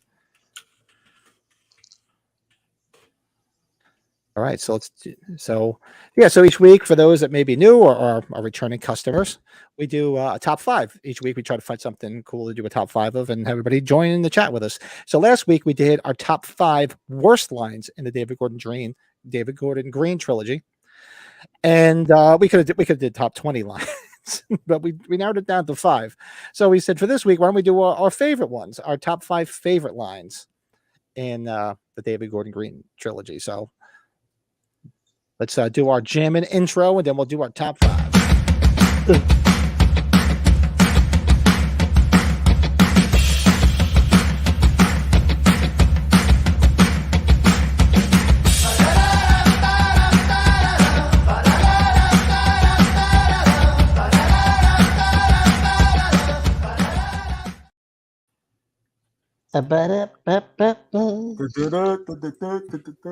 Very nice. So our top 5 best lines in the new Halloween trilogy. So if you guys in the chat can think of any, well, this was number 1 on my worst lines. Peanut butter on my penis. Yeah. Yeah, that was definitely at the top of my list last week. There's probably lines that are like the worst lines, but there's also ones that could be best lines too, right? Yeah, I put best lines. I should really say our favorite lines because I just basically picked ones that I like that stood out to me. And so I'll go first. So my number 5 it's from Halloween Kills. There's a creepy man in a white mask, and he keeps trying to play hide and seek with us. I love that. They don't know who the hell he is, you know. Yeah. And then one little kid's like, I think he's a pervert. I love that. I don't know why, but I thought that was such a great thing. Like, because he was stalking these kids. How cool is that? And then he actually kills one of them, which everybody's saying, oh, Michael Myers shouldn't kill kids. Well, he killed that freaking kid. You sure did. So I liked that line. I thought that was very, very cool. All right. That's very nice. I'll just go and get into, I guess, from Kills, where Laurie yells, "Let it burn! Let it burn!" Yes. You know, let it burn. Nice. Actually, I forgot about that line. That's a great one too. I didn't make my list. Let it burn. Well, my number 5, I guess I'm getting one of my humorous ones out of the way. So Halloween Ends. Boys who keep secrets don't get custard for dessert. That's right. That was so random. Number 5. Big John, I've got this knife. I'll hold her short. Yeah, the stupid little knife. I've got this knife. It's like, well, what are you gonna do? Oh God, Big John. Yeah, I forgot all the Big John stuff. Yeah, the first 2 films. Yeah, the third one, I didn't hate it. I just think the whole side story was just not part of it. It shouldn't have been part of it. I should say, it should have been standalone anthology thing, and they could have did something else. But yeah. Did you guys have you guys been on IMDb? Have you been on IMDb to see what Ends is at right now, point wise or star wise or whatever you call it? It's a 5.0. I was like, I didn't think it would be that low, but I guess I understand it with all the Ends is 5.0. I thought it was lower than that, believe it or not. It might have gone up a little bit. I thought that was lower. Steve, you thought it'd been in the 4s, huh? Wow. I thought it was too. He was watching you as you arrived. Yeah, that's a good. I like that line. Nice. Sartain Love from 2018. My number 4. This actually comes from Halloween Kills again. No, actually, no. I'm sorry. I'm jumping. I was looking at my number 3. My number 4, we mentioned it last week. Julian, send Dave. Super cool. When he's like, all right, I'll You're go gonna look. get your ass Don't go killed. look. Send Dave. I love that. That just makes me laugh. That's just the best. I hope that kid's at age 45. Oh my god. Awesome. Yeah, he was at a few Monster Manias right after 2018, but then I didn't see him after that. Yeah. Yeah, so that's mine. Send Dave. Very nice. Very nice. I guess mine is going to be from Kills. Another Kills one from Allison to Karen. She says, tonight we hunt him down. That's what she says. That's right. Very cool. She wants Nice. revenge. She wants revenge. What about Her and her big forehead want revenge. and a big forehead? I got it. Number 4, I got to give homage to Loomis from Halloween Kills. Did Michael kill again? Actually, somebody put Number that. Somebody 4. put that in here. Who said they like that too? Where was it? Somebody in the chat. Somebody might have scrolled up. Somebody said I actually like that. Did he kill again? Try to see who said it. I was going to bring it up. I forget who said it. Yeah. No, this is definitely not my favorite line. This was on my board. This was most people's number 1. It was my number 2. Evil dies tonight, which we said last week wouldn't have been a horrible line if they just didn't overdo the shit out of it. Yeah, it should have just been. Yeah, it was. Yeah, it was overdone. Yeah, and Lito says Allison has a 5 head, but she's so cute and wow, a body. Yes. Yeah, this is no knock on her looks. That's for damn sure. Oh, beautiful girl. Absolutely, Lito. Absolutely. So who just went? I'm just losing track of some.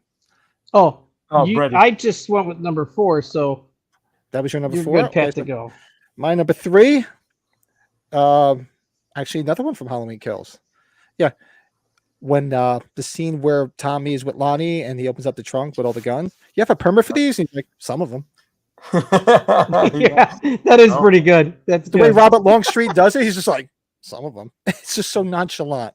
That's awesome. Oh, Stefan said that. Yeah, Stefan like the did he kill again? It's actually not a bad line. It just sounds weird. I don't know. It It's a little sounds weird. weird, but I think just where it was put, I think it was fine.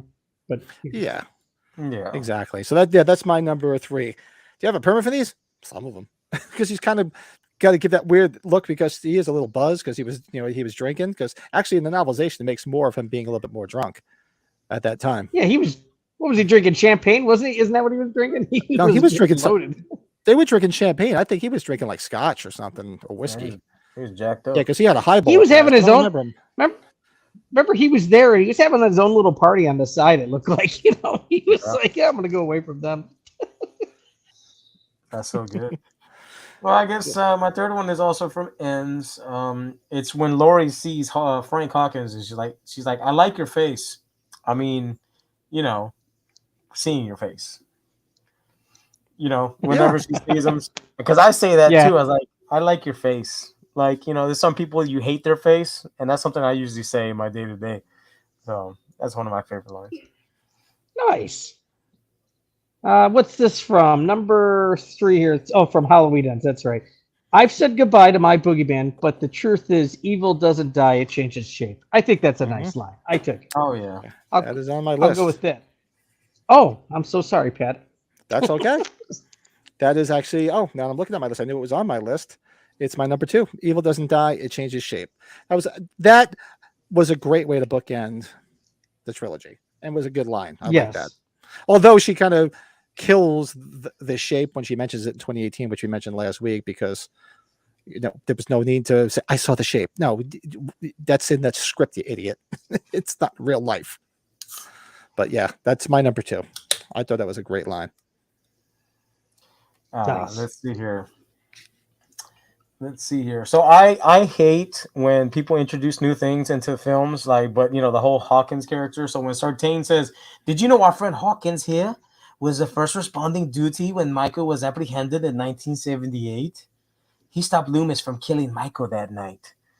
I was like, okay, so now you found a way to reintroduce a new character. Who gives a shit for the next 3 films? Who gives a shit? I couldn't stand Gives that. a shite. Who gives a shite? That is straight ass cheeks. Can you imagine if that guy comes to the convention? I would. That would be an interesting guest. That guy, the Turkish guy. Oh my gosh, the best head stomp in film history, in my opinion. Yeah, the way they made up Tom Jones Jr. as Pleasance was uncanny. I remember seeing it in the theater. I was just like, "Holy cow!" I'm like, "Wow, I want this for the whole freaking movie." Which quote did you put on your? Yes, the quote. What JLC was on your arm, Steve? I'd assume the one. I'm assuming, Steve, are you talking about the one that we read off about changing shape? Yeah. So yeah, exactly. I remember in the theater, and when she said the shape, and I was just like, did she just say the shape? I'm like, that's just out of place. And then other people were trying to justify saying, oh, it sounded like she said, oh, I seen his shape. No, she says the shape. No. And we talked about this. We thought that was kind of known as like not like a behind the scenes name of the character, not as much in the actual story. Yeah. But, well, I don't know. Interesting. Hey, what's up? Ghost is in the house. Oh, hi, Ghost. International Man of Mystery is in the house. Robbie. Joe just did number 2, right? Okay. Uh-huh. Mine's a very simple one, but I think it's right where it happens, and it's the opening credits of 2018. Jefferson Hall, Aaron, when he says, "Say something," I think that's just awesome right there, and it pops right to the credits. I wanted to get that on this list. It was like my honorable mention. Yeah, I love that. Good way to just bam start the movie. Probably the best opening of the sequels. Definitely of the new ones. So yeah, absolutely. Yeah. And my number one is hold on a second. I got so much crap on my desk here. I should clean it off. It's on top of my notebook. So my number one was from 2018. I love the way she delivers this, and it was in all the trailers. You don't believe in the boogeyman? You should. You should. That's right. You should. I love that. That's so good. I'm just laughing at my number one because it makes me laugh every time. I'm sorry. Oh man, but that's a good choice, brother. That's a good choice. This line is my number one because it's got a comedic turn. I think it's when Phil. Remember Phil and Sandra from Kills. He looks at Sandra and he's like, "There's a big fella in our bathroom, and he's wearing a monster mask." Yes. He's wearing a monster mask. And she's like, "Well, what the fuck does he want?" He's like, "Who gives a shit? Call the cops." Exactly, dude. That guy was awesome, and unfortunately, he gets a horrible death. Yeah, man. Yeah. I just remember he's pouring his. He's got the port. He's pouring, right? He's like getting ready. He's trying to get all kinky and shit. It was so trying funny. to get a little action, and he's like, "I think your mother's got the mask smells like Lucky Strikes." Oh my god, so good. Just the drone goes flying. What the fuck was that? Yeah, what the fuck was that? You're just a man who's about to stop breathing. Yeah, that was a good one too from Ends. Yeah, definitely say that. That was a good one. What other ones is here? Hold on a second. Let me scroll down. Lito, yeah, you don't believe in the boogeyman? You should. There's a moment. Yeah, it did. It was so good the way it was my favorite. That's the first one I thought of when we thought of this. I think it's where a lot of these are placed. So, like number one, I put was when Will Patton, Hawkins says, "There's a reason we're supposed to be afraid of this night." And remember that was at the gas station with all the dead bodies, and then it cuts right to where Michael's appearing in the neighborhood. Just thought that was perfect. And when he says to Lori, "Well, why did you wish that he'd break out?" And she's just like, "So I can kill him." He's like, "Well, that was a stupid thing to wish for." That was another good line. He had a lot of good lines, Hawkins. Yeah, good actor too. He was well casted because he's a real good actor. With that, when he's talking to Sartain, so medical terms is Laurie Strode out of her fucking marbles, lost her fucking marbles or something. Yeah, Hawkins actually had a bunch of real good ones. And when Barker walks in and he's like, "Anything from Rip Van Winkle over here?" He's like, "I don't know, he managed to fall on a bullet."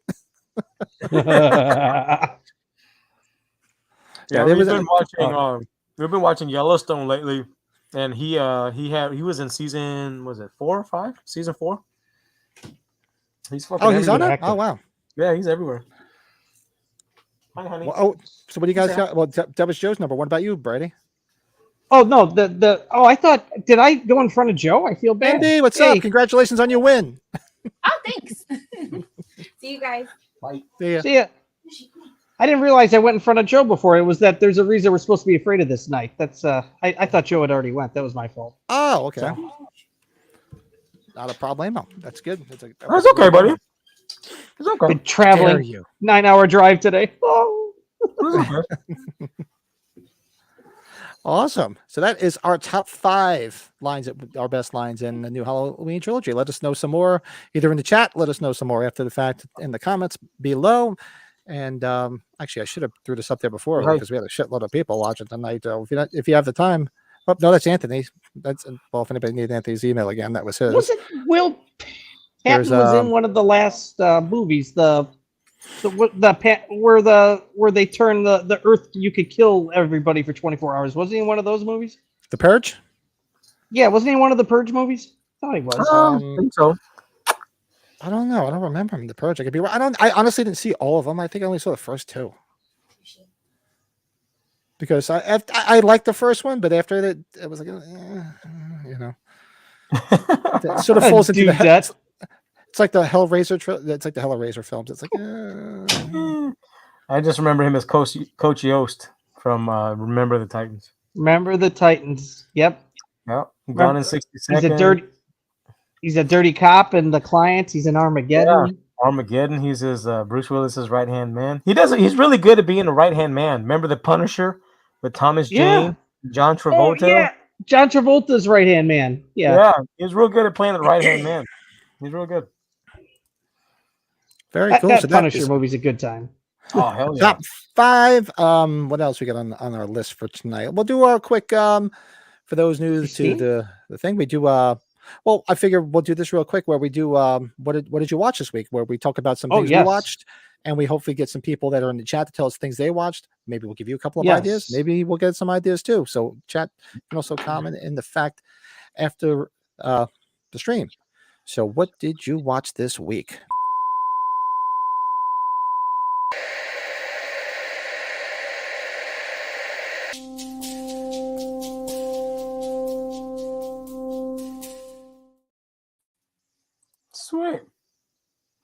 Sweet. So this week, what did I watch? I try to remember to write this stuff down because I don't remember what I did 5 minutes ago, let alone things I watched.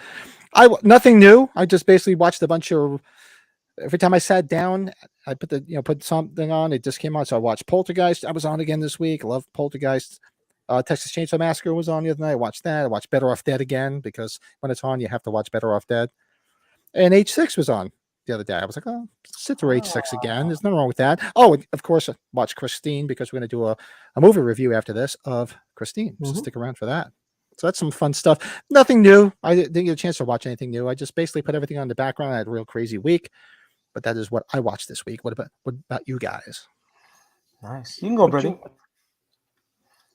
What was it? I only watched one thing, and I think I messaged you guys. I don't know if you remember. I saw the new Jennifer Lawrence movie, No Hard Feelings. Right. Loved it. It was good, right? Loved it. I she first I didn't like her, but now she's done a few other movies where I've really enjoyed her company. I'll tell you one thing, if she definitely bears a bit in that movie, so if anybody's curious about that, go see it then. But she's very good in it. It's cute in ways, but it's raunchy as hell too. So Supergirl. Wow. Awesome. I have to check it out though. I'm a big Supergirl fan. I saw that comics. It was like Supergirl. I'm like, oh man, I haven't seen Supergirl in a minute. Holy crap! I did not know the guy that played Big John was in that movie too. No Hard Feelings. I was like, oh my god, there's Big John. He's got long hair. Oh, was he? That's awesome. Yeah, he's in it. He plays Jennifer Lawrence's brother-in-law. Yeah. Super So, sweet, man. yeah, I'd recommend it. It was fun. Yeah, we were gonna go see that movie, but then something happened, so we didn't get to go. But we're gonna go watch a different movie tomorrow. What are we gonna see? We're gonna go see The Blackening. It's a horror comedy. Oh, so yeah. Stephen just said that he saw that too. The Blackening. Yeah, that's gonna be. We got tickets for tomorrow after work, so we're gonna watch that. But no, let's see. I watched. Me and MB watched The Flash. Loved it. Thought it was good. CGI gets hate, but it was a fun time. Let's see. Oh, you're gonna like these movies. Field of Dreams with Kevin Costner. Man, to say that it was a good change of pace from everything we've been watching lately. Everything's so fast paced and action, and everything's so crazy that this movie really just gives you a chance to kind of sit back, relax, and enjoy the storytelling. Because I just find that movie so comforting. Field of Dreams is just a comforting film. Great movie. It's a great film. Golly, it's genuine as hell. And I got to see earlier. This is one of my guilty pleasures, man. That movie Bats. Have y'all seen that movie from 1999? Lou Diamond Phillips, Dina Meyer. Have y'all seen that movie Bats? No, I didn't see that. Saw that a long time ago. Oh, a long time ago. So, Brett, back in the day, HBO, Cinemax, Bats was always on fucking TV. It was always on. You got to watch it, Pat, because it's so bad it's good. It's one of those. I gotta watch. I love those. It's on. I think it's on Prime right now, if I'm not mistaken. It's either Prime or HBO Max. I can't remember. The Bat, right? No, just Bats. BATS. Oh, Bats. Oh, yeah. So the guy who played the warden in Shawshank Redemption, he's in it. The actor from Cool Runnings, the main guy, the main bobsled leader, he's in it. I can't remember the names right now, but it's man, if you want to see some fake ass bats and like some stupid shit happen to people, it is hilarious, dude. I gotta watch that. Yes, it can't be any worse than Skinamarink. It can't be worse than Skinamarink. Oh no, I don't think there's anything worse than Skinamarink. Seriously, I think the only thing worse than Skinamarink would be giving yourself your own colonoscopy. That would probably be about the worst thing. And then that might even be a tie. Yeah, that's true.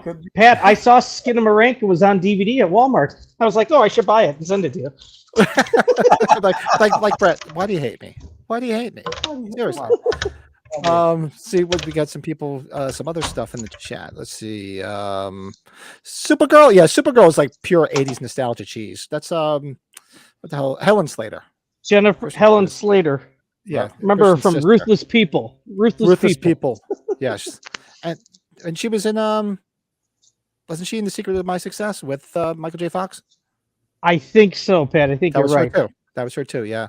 Yeah, she was around. And she dropped off the planet. I don't understand. Well, Christian Slater kind of did too, but yeah, she was cute as hell back in the day. We saw the Flash. Yeah, the Flash. I'm gonna wait till it's gonna be on. It's Spider-Verse film. Did you see the Spider-Verse yet, Joe? Not yet. I haven't seen the first one for whatever reason. I have not watched those. I don't know why. I'll get to them. Yeah, and Mandalorian. Yeah, my son. I admittedly haven't watched any of the Mandalorian. One of these days, I gotta go watch it. My son is a big Star Wars guy. Slater. I hardly knew it. I forget. Is Helen Slater in City Slickers? She might be. It's been a minute since I've seen City Slickers. That's right. Yeah, the Spider-Verse films. Did you? Oh, yeah. Joe didn't say it. Brett, you still there? Or did we lose you? I don't know if Brett saw them or not. I think he did. I'm here. Sorry. I'm here. Which one? He's in a secret location right now. Have you seen all the Spider-Verse films? I didn't see the second one. The first one's really good, but I heard the second one's outstanding too. I'm gonna have to watch them now. Damn it! I know.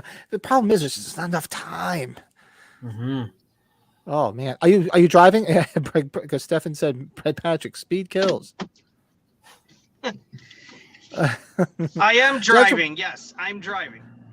So that is our that's what we watched this week. And thanks for everybody, throwing some suggestions in the chat. Some of them I'm definitely gonna go see.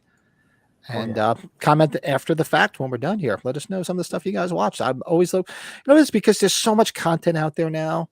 So it's nice to hear from people because lots of times you don't have time to watch something. And believe me, I've watched stuff that sucked. And like, shit, I wish I would have known how bad this was. So people recommend things that are good. And then we're all like-minded. We're all Halloween horror fans or whatever. So it does help you narrow down a few things. So this does help us out a little bit. So we're going to do a quick. So this is every week we do a review. We pick a movie at random we just like to do a review of. Whenever everybody chat in with us, and it's usually movies that we like or movies that are near and dear to us. And here's one. This one is no exception to us because we're all big Carpenter fans. We'll go back and watch any of the content on this channel. We're big John Carpenter fans, not just Halloween fans, but John Carpenter fans. So we're going to do a quick movie review of Christine.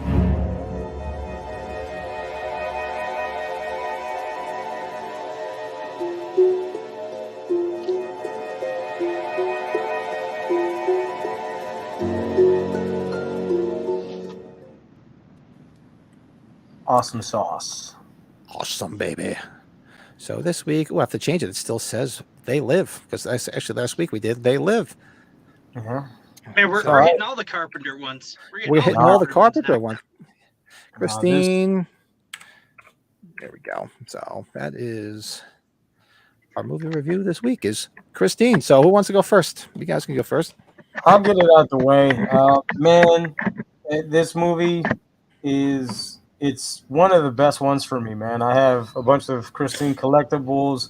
The fact that there's such a thing as a killer car, that's just a great concept. And I love the fact that John Carpenter took it and made it what it was. Because, I mean, he did that with the embodiment of evil, right? Michael Myers. He took that shit fucking car. He can take anything and make it fucking awesome, okay? He took a badass car and turned it into a deadly car. That, to me, just speaks volumes to how creative he is and how great of a filmmaker he is. I love this movie. I love everything about it. I love that you got this little nerdy kid who buys his car, and in a way, it starts affecting him in a way, and it's just so good of a film. It's so fun. God,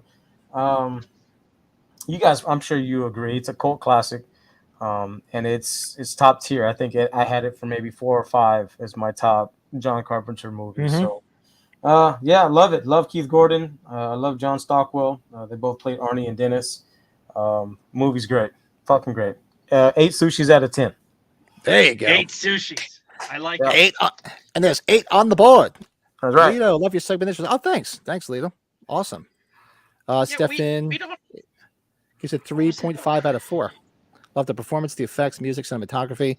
Yeah, I'll go real quick. Because I know Buddy was getting all set up. So for me, seeing this movie, I just loved it. When it came out, I couldn't, because you remember in the 80s, it was such a fun time because you basically got a Carpenter movie almost every year. Yep. So it was like you always wait. So it's not like it was a Halloween sequel, but we love Carpenter so much. We're like, wow, what's he going to put out next? You had, because not only do I love Halloween 2? Yeah, he produced it, he didn't direct it, but still, it's technically a Carpenter film. Then he comes out with, The Fog, Escape from New York. And it's like, all right, what's next? Because everything he kept throwing out was just pure gold. And Christine was just no exception. Seeing it in the theater, loved every minute of it. The score is amazing. All the actors, perfectly chosen. I'm a big Harry Dean Stanton fan. I love Harry Dean Stanton. Nice. Rest in peace. Brain. Yeah, he was Brain in Escape from New York. I loved him in... one of my favorite roles easily is him in Repo Man. Oh yeah, I love him in Repo Man. Yeah. He's just, and of course in Aliens. I can forget Alien, right? Yeah. Yeah. So, right. Such a great acted movie, great actors, great score. Love the pacing of it, and it's a typical Carpenter movie because there's no happy ending. Because you think it's happy, then you start to see the thing move on the car, so it's not over. Yeah, it ain't done. Nothing's ever over and happy at an end of a Carpenter movie, so you knew something was going to happen. But yeah, just love everything about this film. I grew up in a classic car crazy family, so I remember sitting there watching this with my father. Eventually, when it came on like HBO, and my brother was a gearhead, and my friends are gearheads, and every time they were crushing that car, they're like, "Oh God, stop!" Like, what are you doing? So yeah, it was just pure gold for me. I'd give this I give it a good 8.5. Oh, nice. It's cool. It's cool how they shot that, right? How they deconstructed the cars and yeah, and the effects. I mean, come on. I mean, Carpenter, for what he did in the 80s, some of those effects. I mean, granted, yeah, he had effects people do everything, but just some of the stuff he had in his films were just unbelievable. Yeah. So yeah, Quite you can't look past that. It's just great stuff. I forgot to mention Miss Alexandra Paul, by the way. Baywatch Babe, hottie Yes. too hottie, just the Virgin incredible. Connie Swale. The Virgin Incredible. Connie Swale. That's right. I forgot about that. The The Virgin Connie Swale. in Baywatch, she changed her hair to the shorter hair, the shorter cut, like the Jamie Lee Curtis cut from like H2O. But man, she was such a hottie back in the day. Gosh dog it. Gosh Oh dog it. yeah. Yeah. Absolutely. Stefan, you're absolutely right. All the Carpenter films back then were very underappreciated, and now they're just put up on a pedestal now, as they all deservedly should be.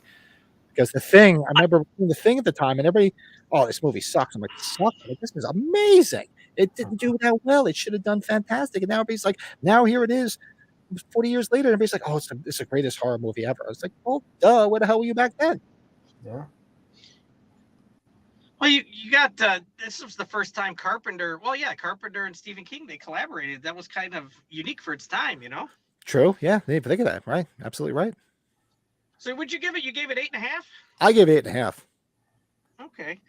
Well, I there's no doubt this movie had the mood of a typical Carpenter movie, the atmosphere.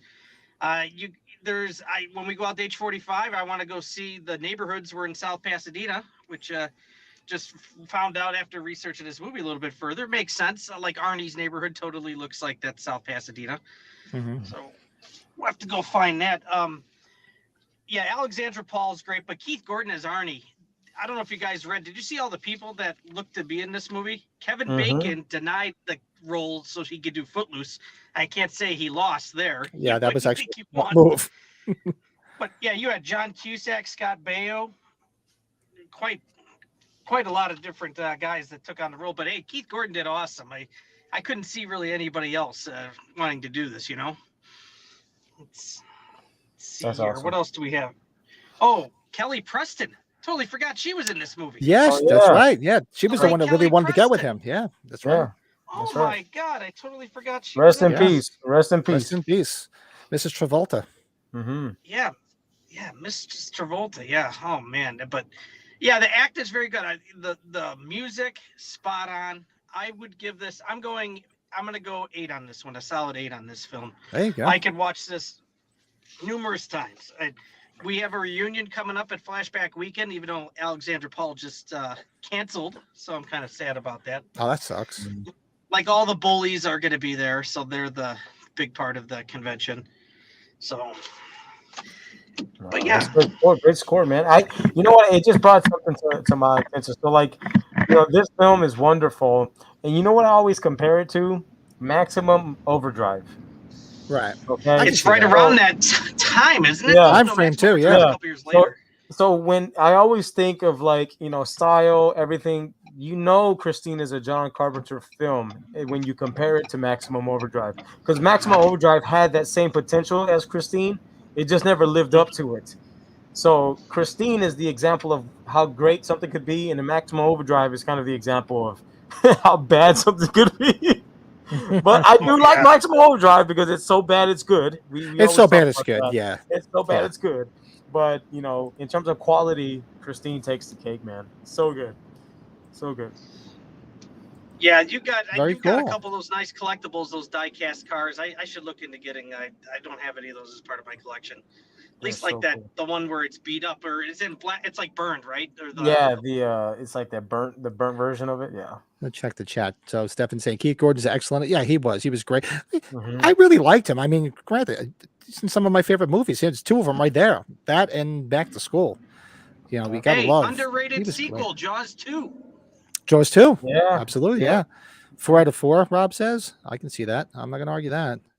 Repo Man. Oh yes, Repo Man is. Just Repo Man is just one of my favorite films. Harry Dean it's Stanton. raining. Yeah, it's a shame. What the? Is that rain? Oh God, it's raining. Oh God. Holy crap, that's loud. Let's see. Fun fact. Fun fact: in King's first draft, Christine was a killer tetherball. Oh, really? Or was that a joke? I have no idea. I don't know. That's weird. I was not aware. Yeah, I'm not aware of that too either. Looking forward to. Oh, actually, I didn't even think. Did I ask you that, Lito? If you're going to be at age 45, you're going to be there. That's awesome. Yeah, Jeremy's going to be there. I'll be there. Joe right here will be there, maybe with the mask on. Maybe. Brett driving in the dark. He's going to be there. Yeah, we all got our VIP tickets. We're all going to be at age 45, so that's going to be awesome. Yes. Go to Yard House. Looking forward to it. Looking forward to it, guys. And the only person was in Twins. She saw my obsession with blondes, which started with Vertigo. Yes, she's such a beautiful. You know what? It's such a heartbreaking story. You know that she passed away so young, and they lost their son too. On top of it, they lost the son. Yeah, that's just that's just unbelievable shit. Just some bad stream of luck. Did you ever see that movie Mischief with her? And from it takes place in the 50s. Oh yeah. Yeah. Oh God, that's been a minute since I've seen that. She's been in a lot of stuff though. Oh God. Oh, actually, that's cool. So Lito's going to be cosplay. He's going to be Myers. That's awesome. At the age 45. Oh, that'll be so fun. now we got to get his signature now, guys, because he's a Halloween 2 board game Myers. That's true. There's another Myers. He should be in the panel with all the other Myers if they get them all That's together. right. So, what about him? He's the freaking guy. Oh my God. Any of those people that get the Funko Pops autographed, you can get a Funko Pop signed by Lito. Yeah. I am. I'm going to get a Funko Pop signed. Yes. That is awesome. Oh, that's hilarious. Hey, Mr. Lito, I got to give you a newsflash, brother. In our circles, you are, man. In our circles, you are.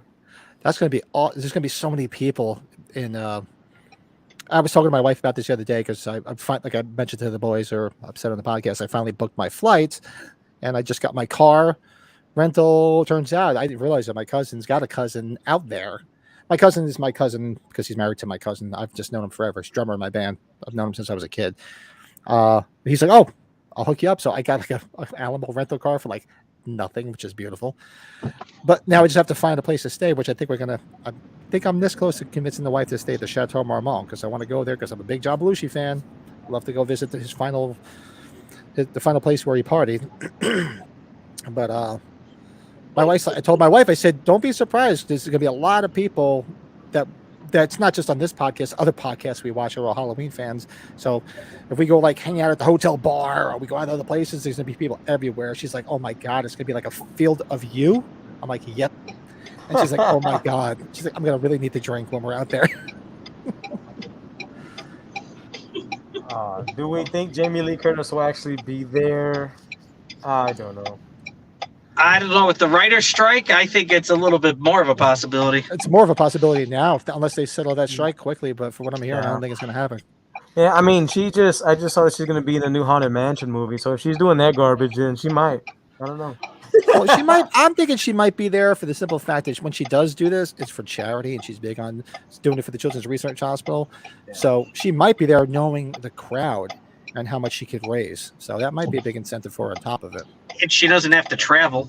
And she doesn't have to travel. Exactly. It's not like she's got to go anywhere. It's right there. That's why I don't get Carpenter's never done a Halloween convention. That's the other thing. It's like, dude, he lives there. And who are they? I just saw this advertised the other day, Rob, too.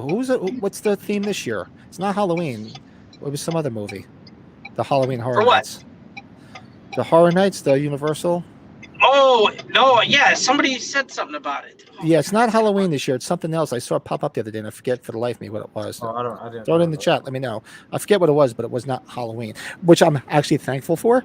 So I don't have to go out and buy all that merch like I did last year when they were there, when they did Halloween, and all that, including this hat. It's like, come on, guys, stop. It's getting too close to age 45. I don't want to spend any more money. That's it. Was it The Last of Us? No. Was it The Last of Us as the whole theme of the Universal?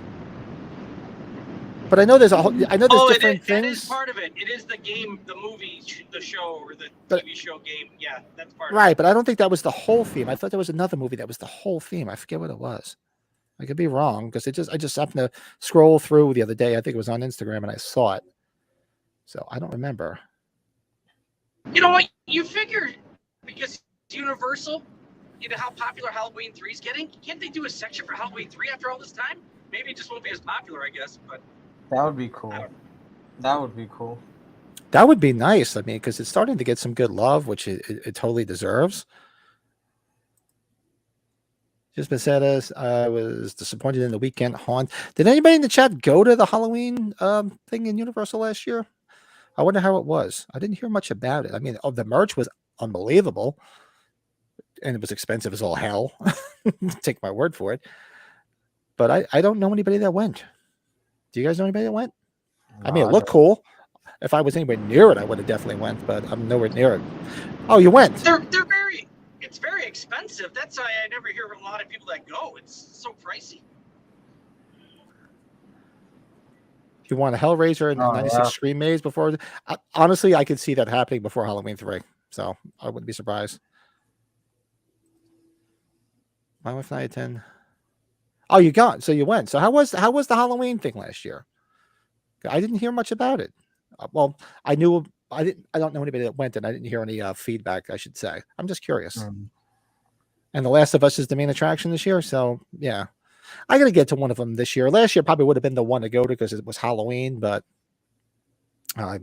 we had just bought the trailer last year. I didn't know in the hell I was going to go anywhere. The wife and him were like, you're not going anywhere. And he says, Hollywood Maze was pretty badass. We could live in that maze. Oh, if you're telling me that, then I could probably be like, I'm sure I'd be like, I just want to stay here. Can we not leave? Sir, you have to leave. No, I just want to stay here, sir. I'm going to throw you out of here. I just want to stay here. I want to live here. Best one was probably La Lorena. Oh, they had one for that too. Oh, wow. Wow. And they should do it with like a whole bunch of like 80s cheesy movies. Throw like Night of the Creeps in there with some other movies or something. That'd be fun. Big time. Cool. So, all right, we're hitting on 3 hours here, guys. So let's do some quick shameless plugs for the channel, and then we're gonna head out of here. Oh, Stefan's got a good idea. I'd love the Shining Maze. Imagine that they set that up. That would be amazing. That would be fun. Oh, yeah. That's not a bad idea, man. Pat, punch the moose on the way out. They'll tell you to leave. Sorry, folks. Moose out front should have told you. Park was closed. Oh, they did? Wait, Leo said they did because he goes every year. They did a Shining Maze a few years ago. I did not know that. That's wow. Cool. Yeah, I'm surprised. That's I should have figured they probably did it because that's something that could easily be done. But hey, let's see. What do you got? Pat, were you hurt when it took a long time for somebody to say Robert Mundy in that trivia? I was like, oh, Pat's dying here. Somebody's got to do this. You're hurting, Pat. I'm like, come on, Robert Mundy. 3 people are dead tonight as a result of escaped mental patient. I'm told we're going to stay on the air, right? And as a result, the streets between Chestnut and 10th are jammed with both people and cars. Just jammed with both people and cars. I want Rob. Is he dead? The actor that played Robert Mundy? I don't know. That's funny. What's his name? What the hell? Was it Alan Holfrick? I think that was his name. Is he dead? I don't know if he's dead or not. That's the guy I want at age 45 if he's not dead. I want him there. I want his friggin' autograph. Robert Muddy is what I saw. Robert Muddy. There was a bunch of them, yeah. There was some good ones. It would have only been funny if it was Robert Moody, and then I would have lost it. Robert Moody. That's funny. I went to a guy in high school named Robert Moody. That's funny. That's the one Stefan won. Yeah, that's cool that you. I'm glad you won something, Stefan. That's awesome. Well, there's only one Moody that matters here, so. Yeah. The Moody the Skull. That's right. All right, so some quick plugs for the channel. Then we're gonna head out because we're approaching 3 hours here, which has been awesome. So up on the channel, I just dropped on Friday night my review of Black Christmas, one of my favorite films, my favorite Christmas movie. Watch it every Christmas several times. So that's up on the channel. Tomorrow, from last week's episode of that horror movie podcast, our top 5 worst lines in the Halloween trilogy. So we just did our top 5 favorite. Tomorrow, if you don't want to sit through all of last week's episode, you can just see the condensed version, top 5 worst lines in the Halloween trilogy. Then tomorrow night, special night. We usually do our watch-alongs on Tuesday night, but I am not available Tuesday night, so we're going to move it to tomorrow night at 7 p.m. Eastern. We're starting it a little bit earlier because Colin is in Belfast, Ireland, which is 5 hours ahead of us. So Colin's going to be joining us watching one of his favorite films, Amityville 2: The Possession, which I haven't seen in a minute. It's going to be nice to revisit this. So we'll be doing that tomorrow night with our good buddy Colin Moody. Colin. I'm still on my Kiss kick. For those Kiss fans, Kiss goes hand in hand with horror. I'm running out of albums to review, so this week is the Kiss solo albums, which is going to be fun. That'll be Thursday morning. And knew that 70s review on Friday of Carrie.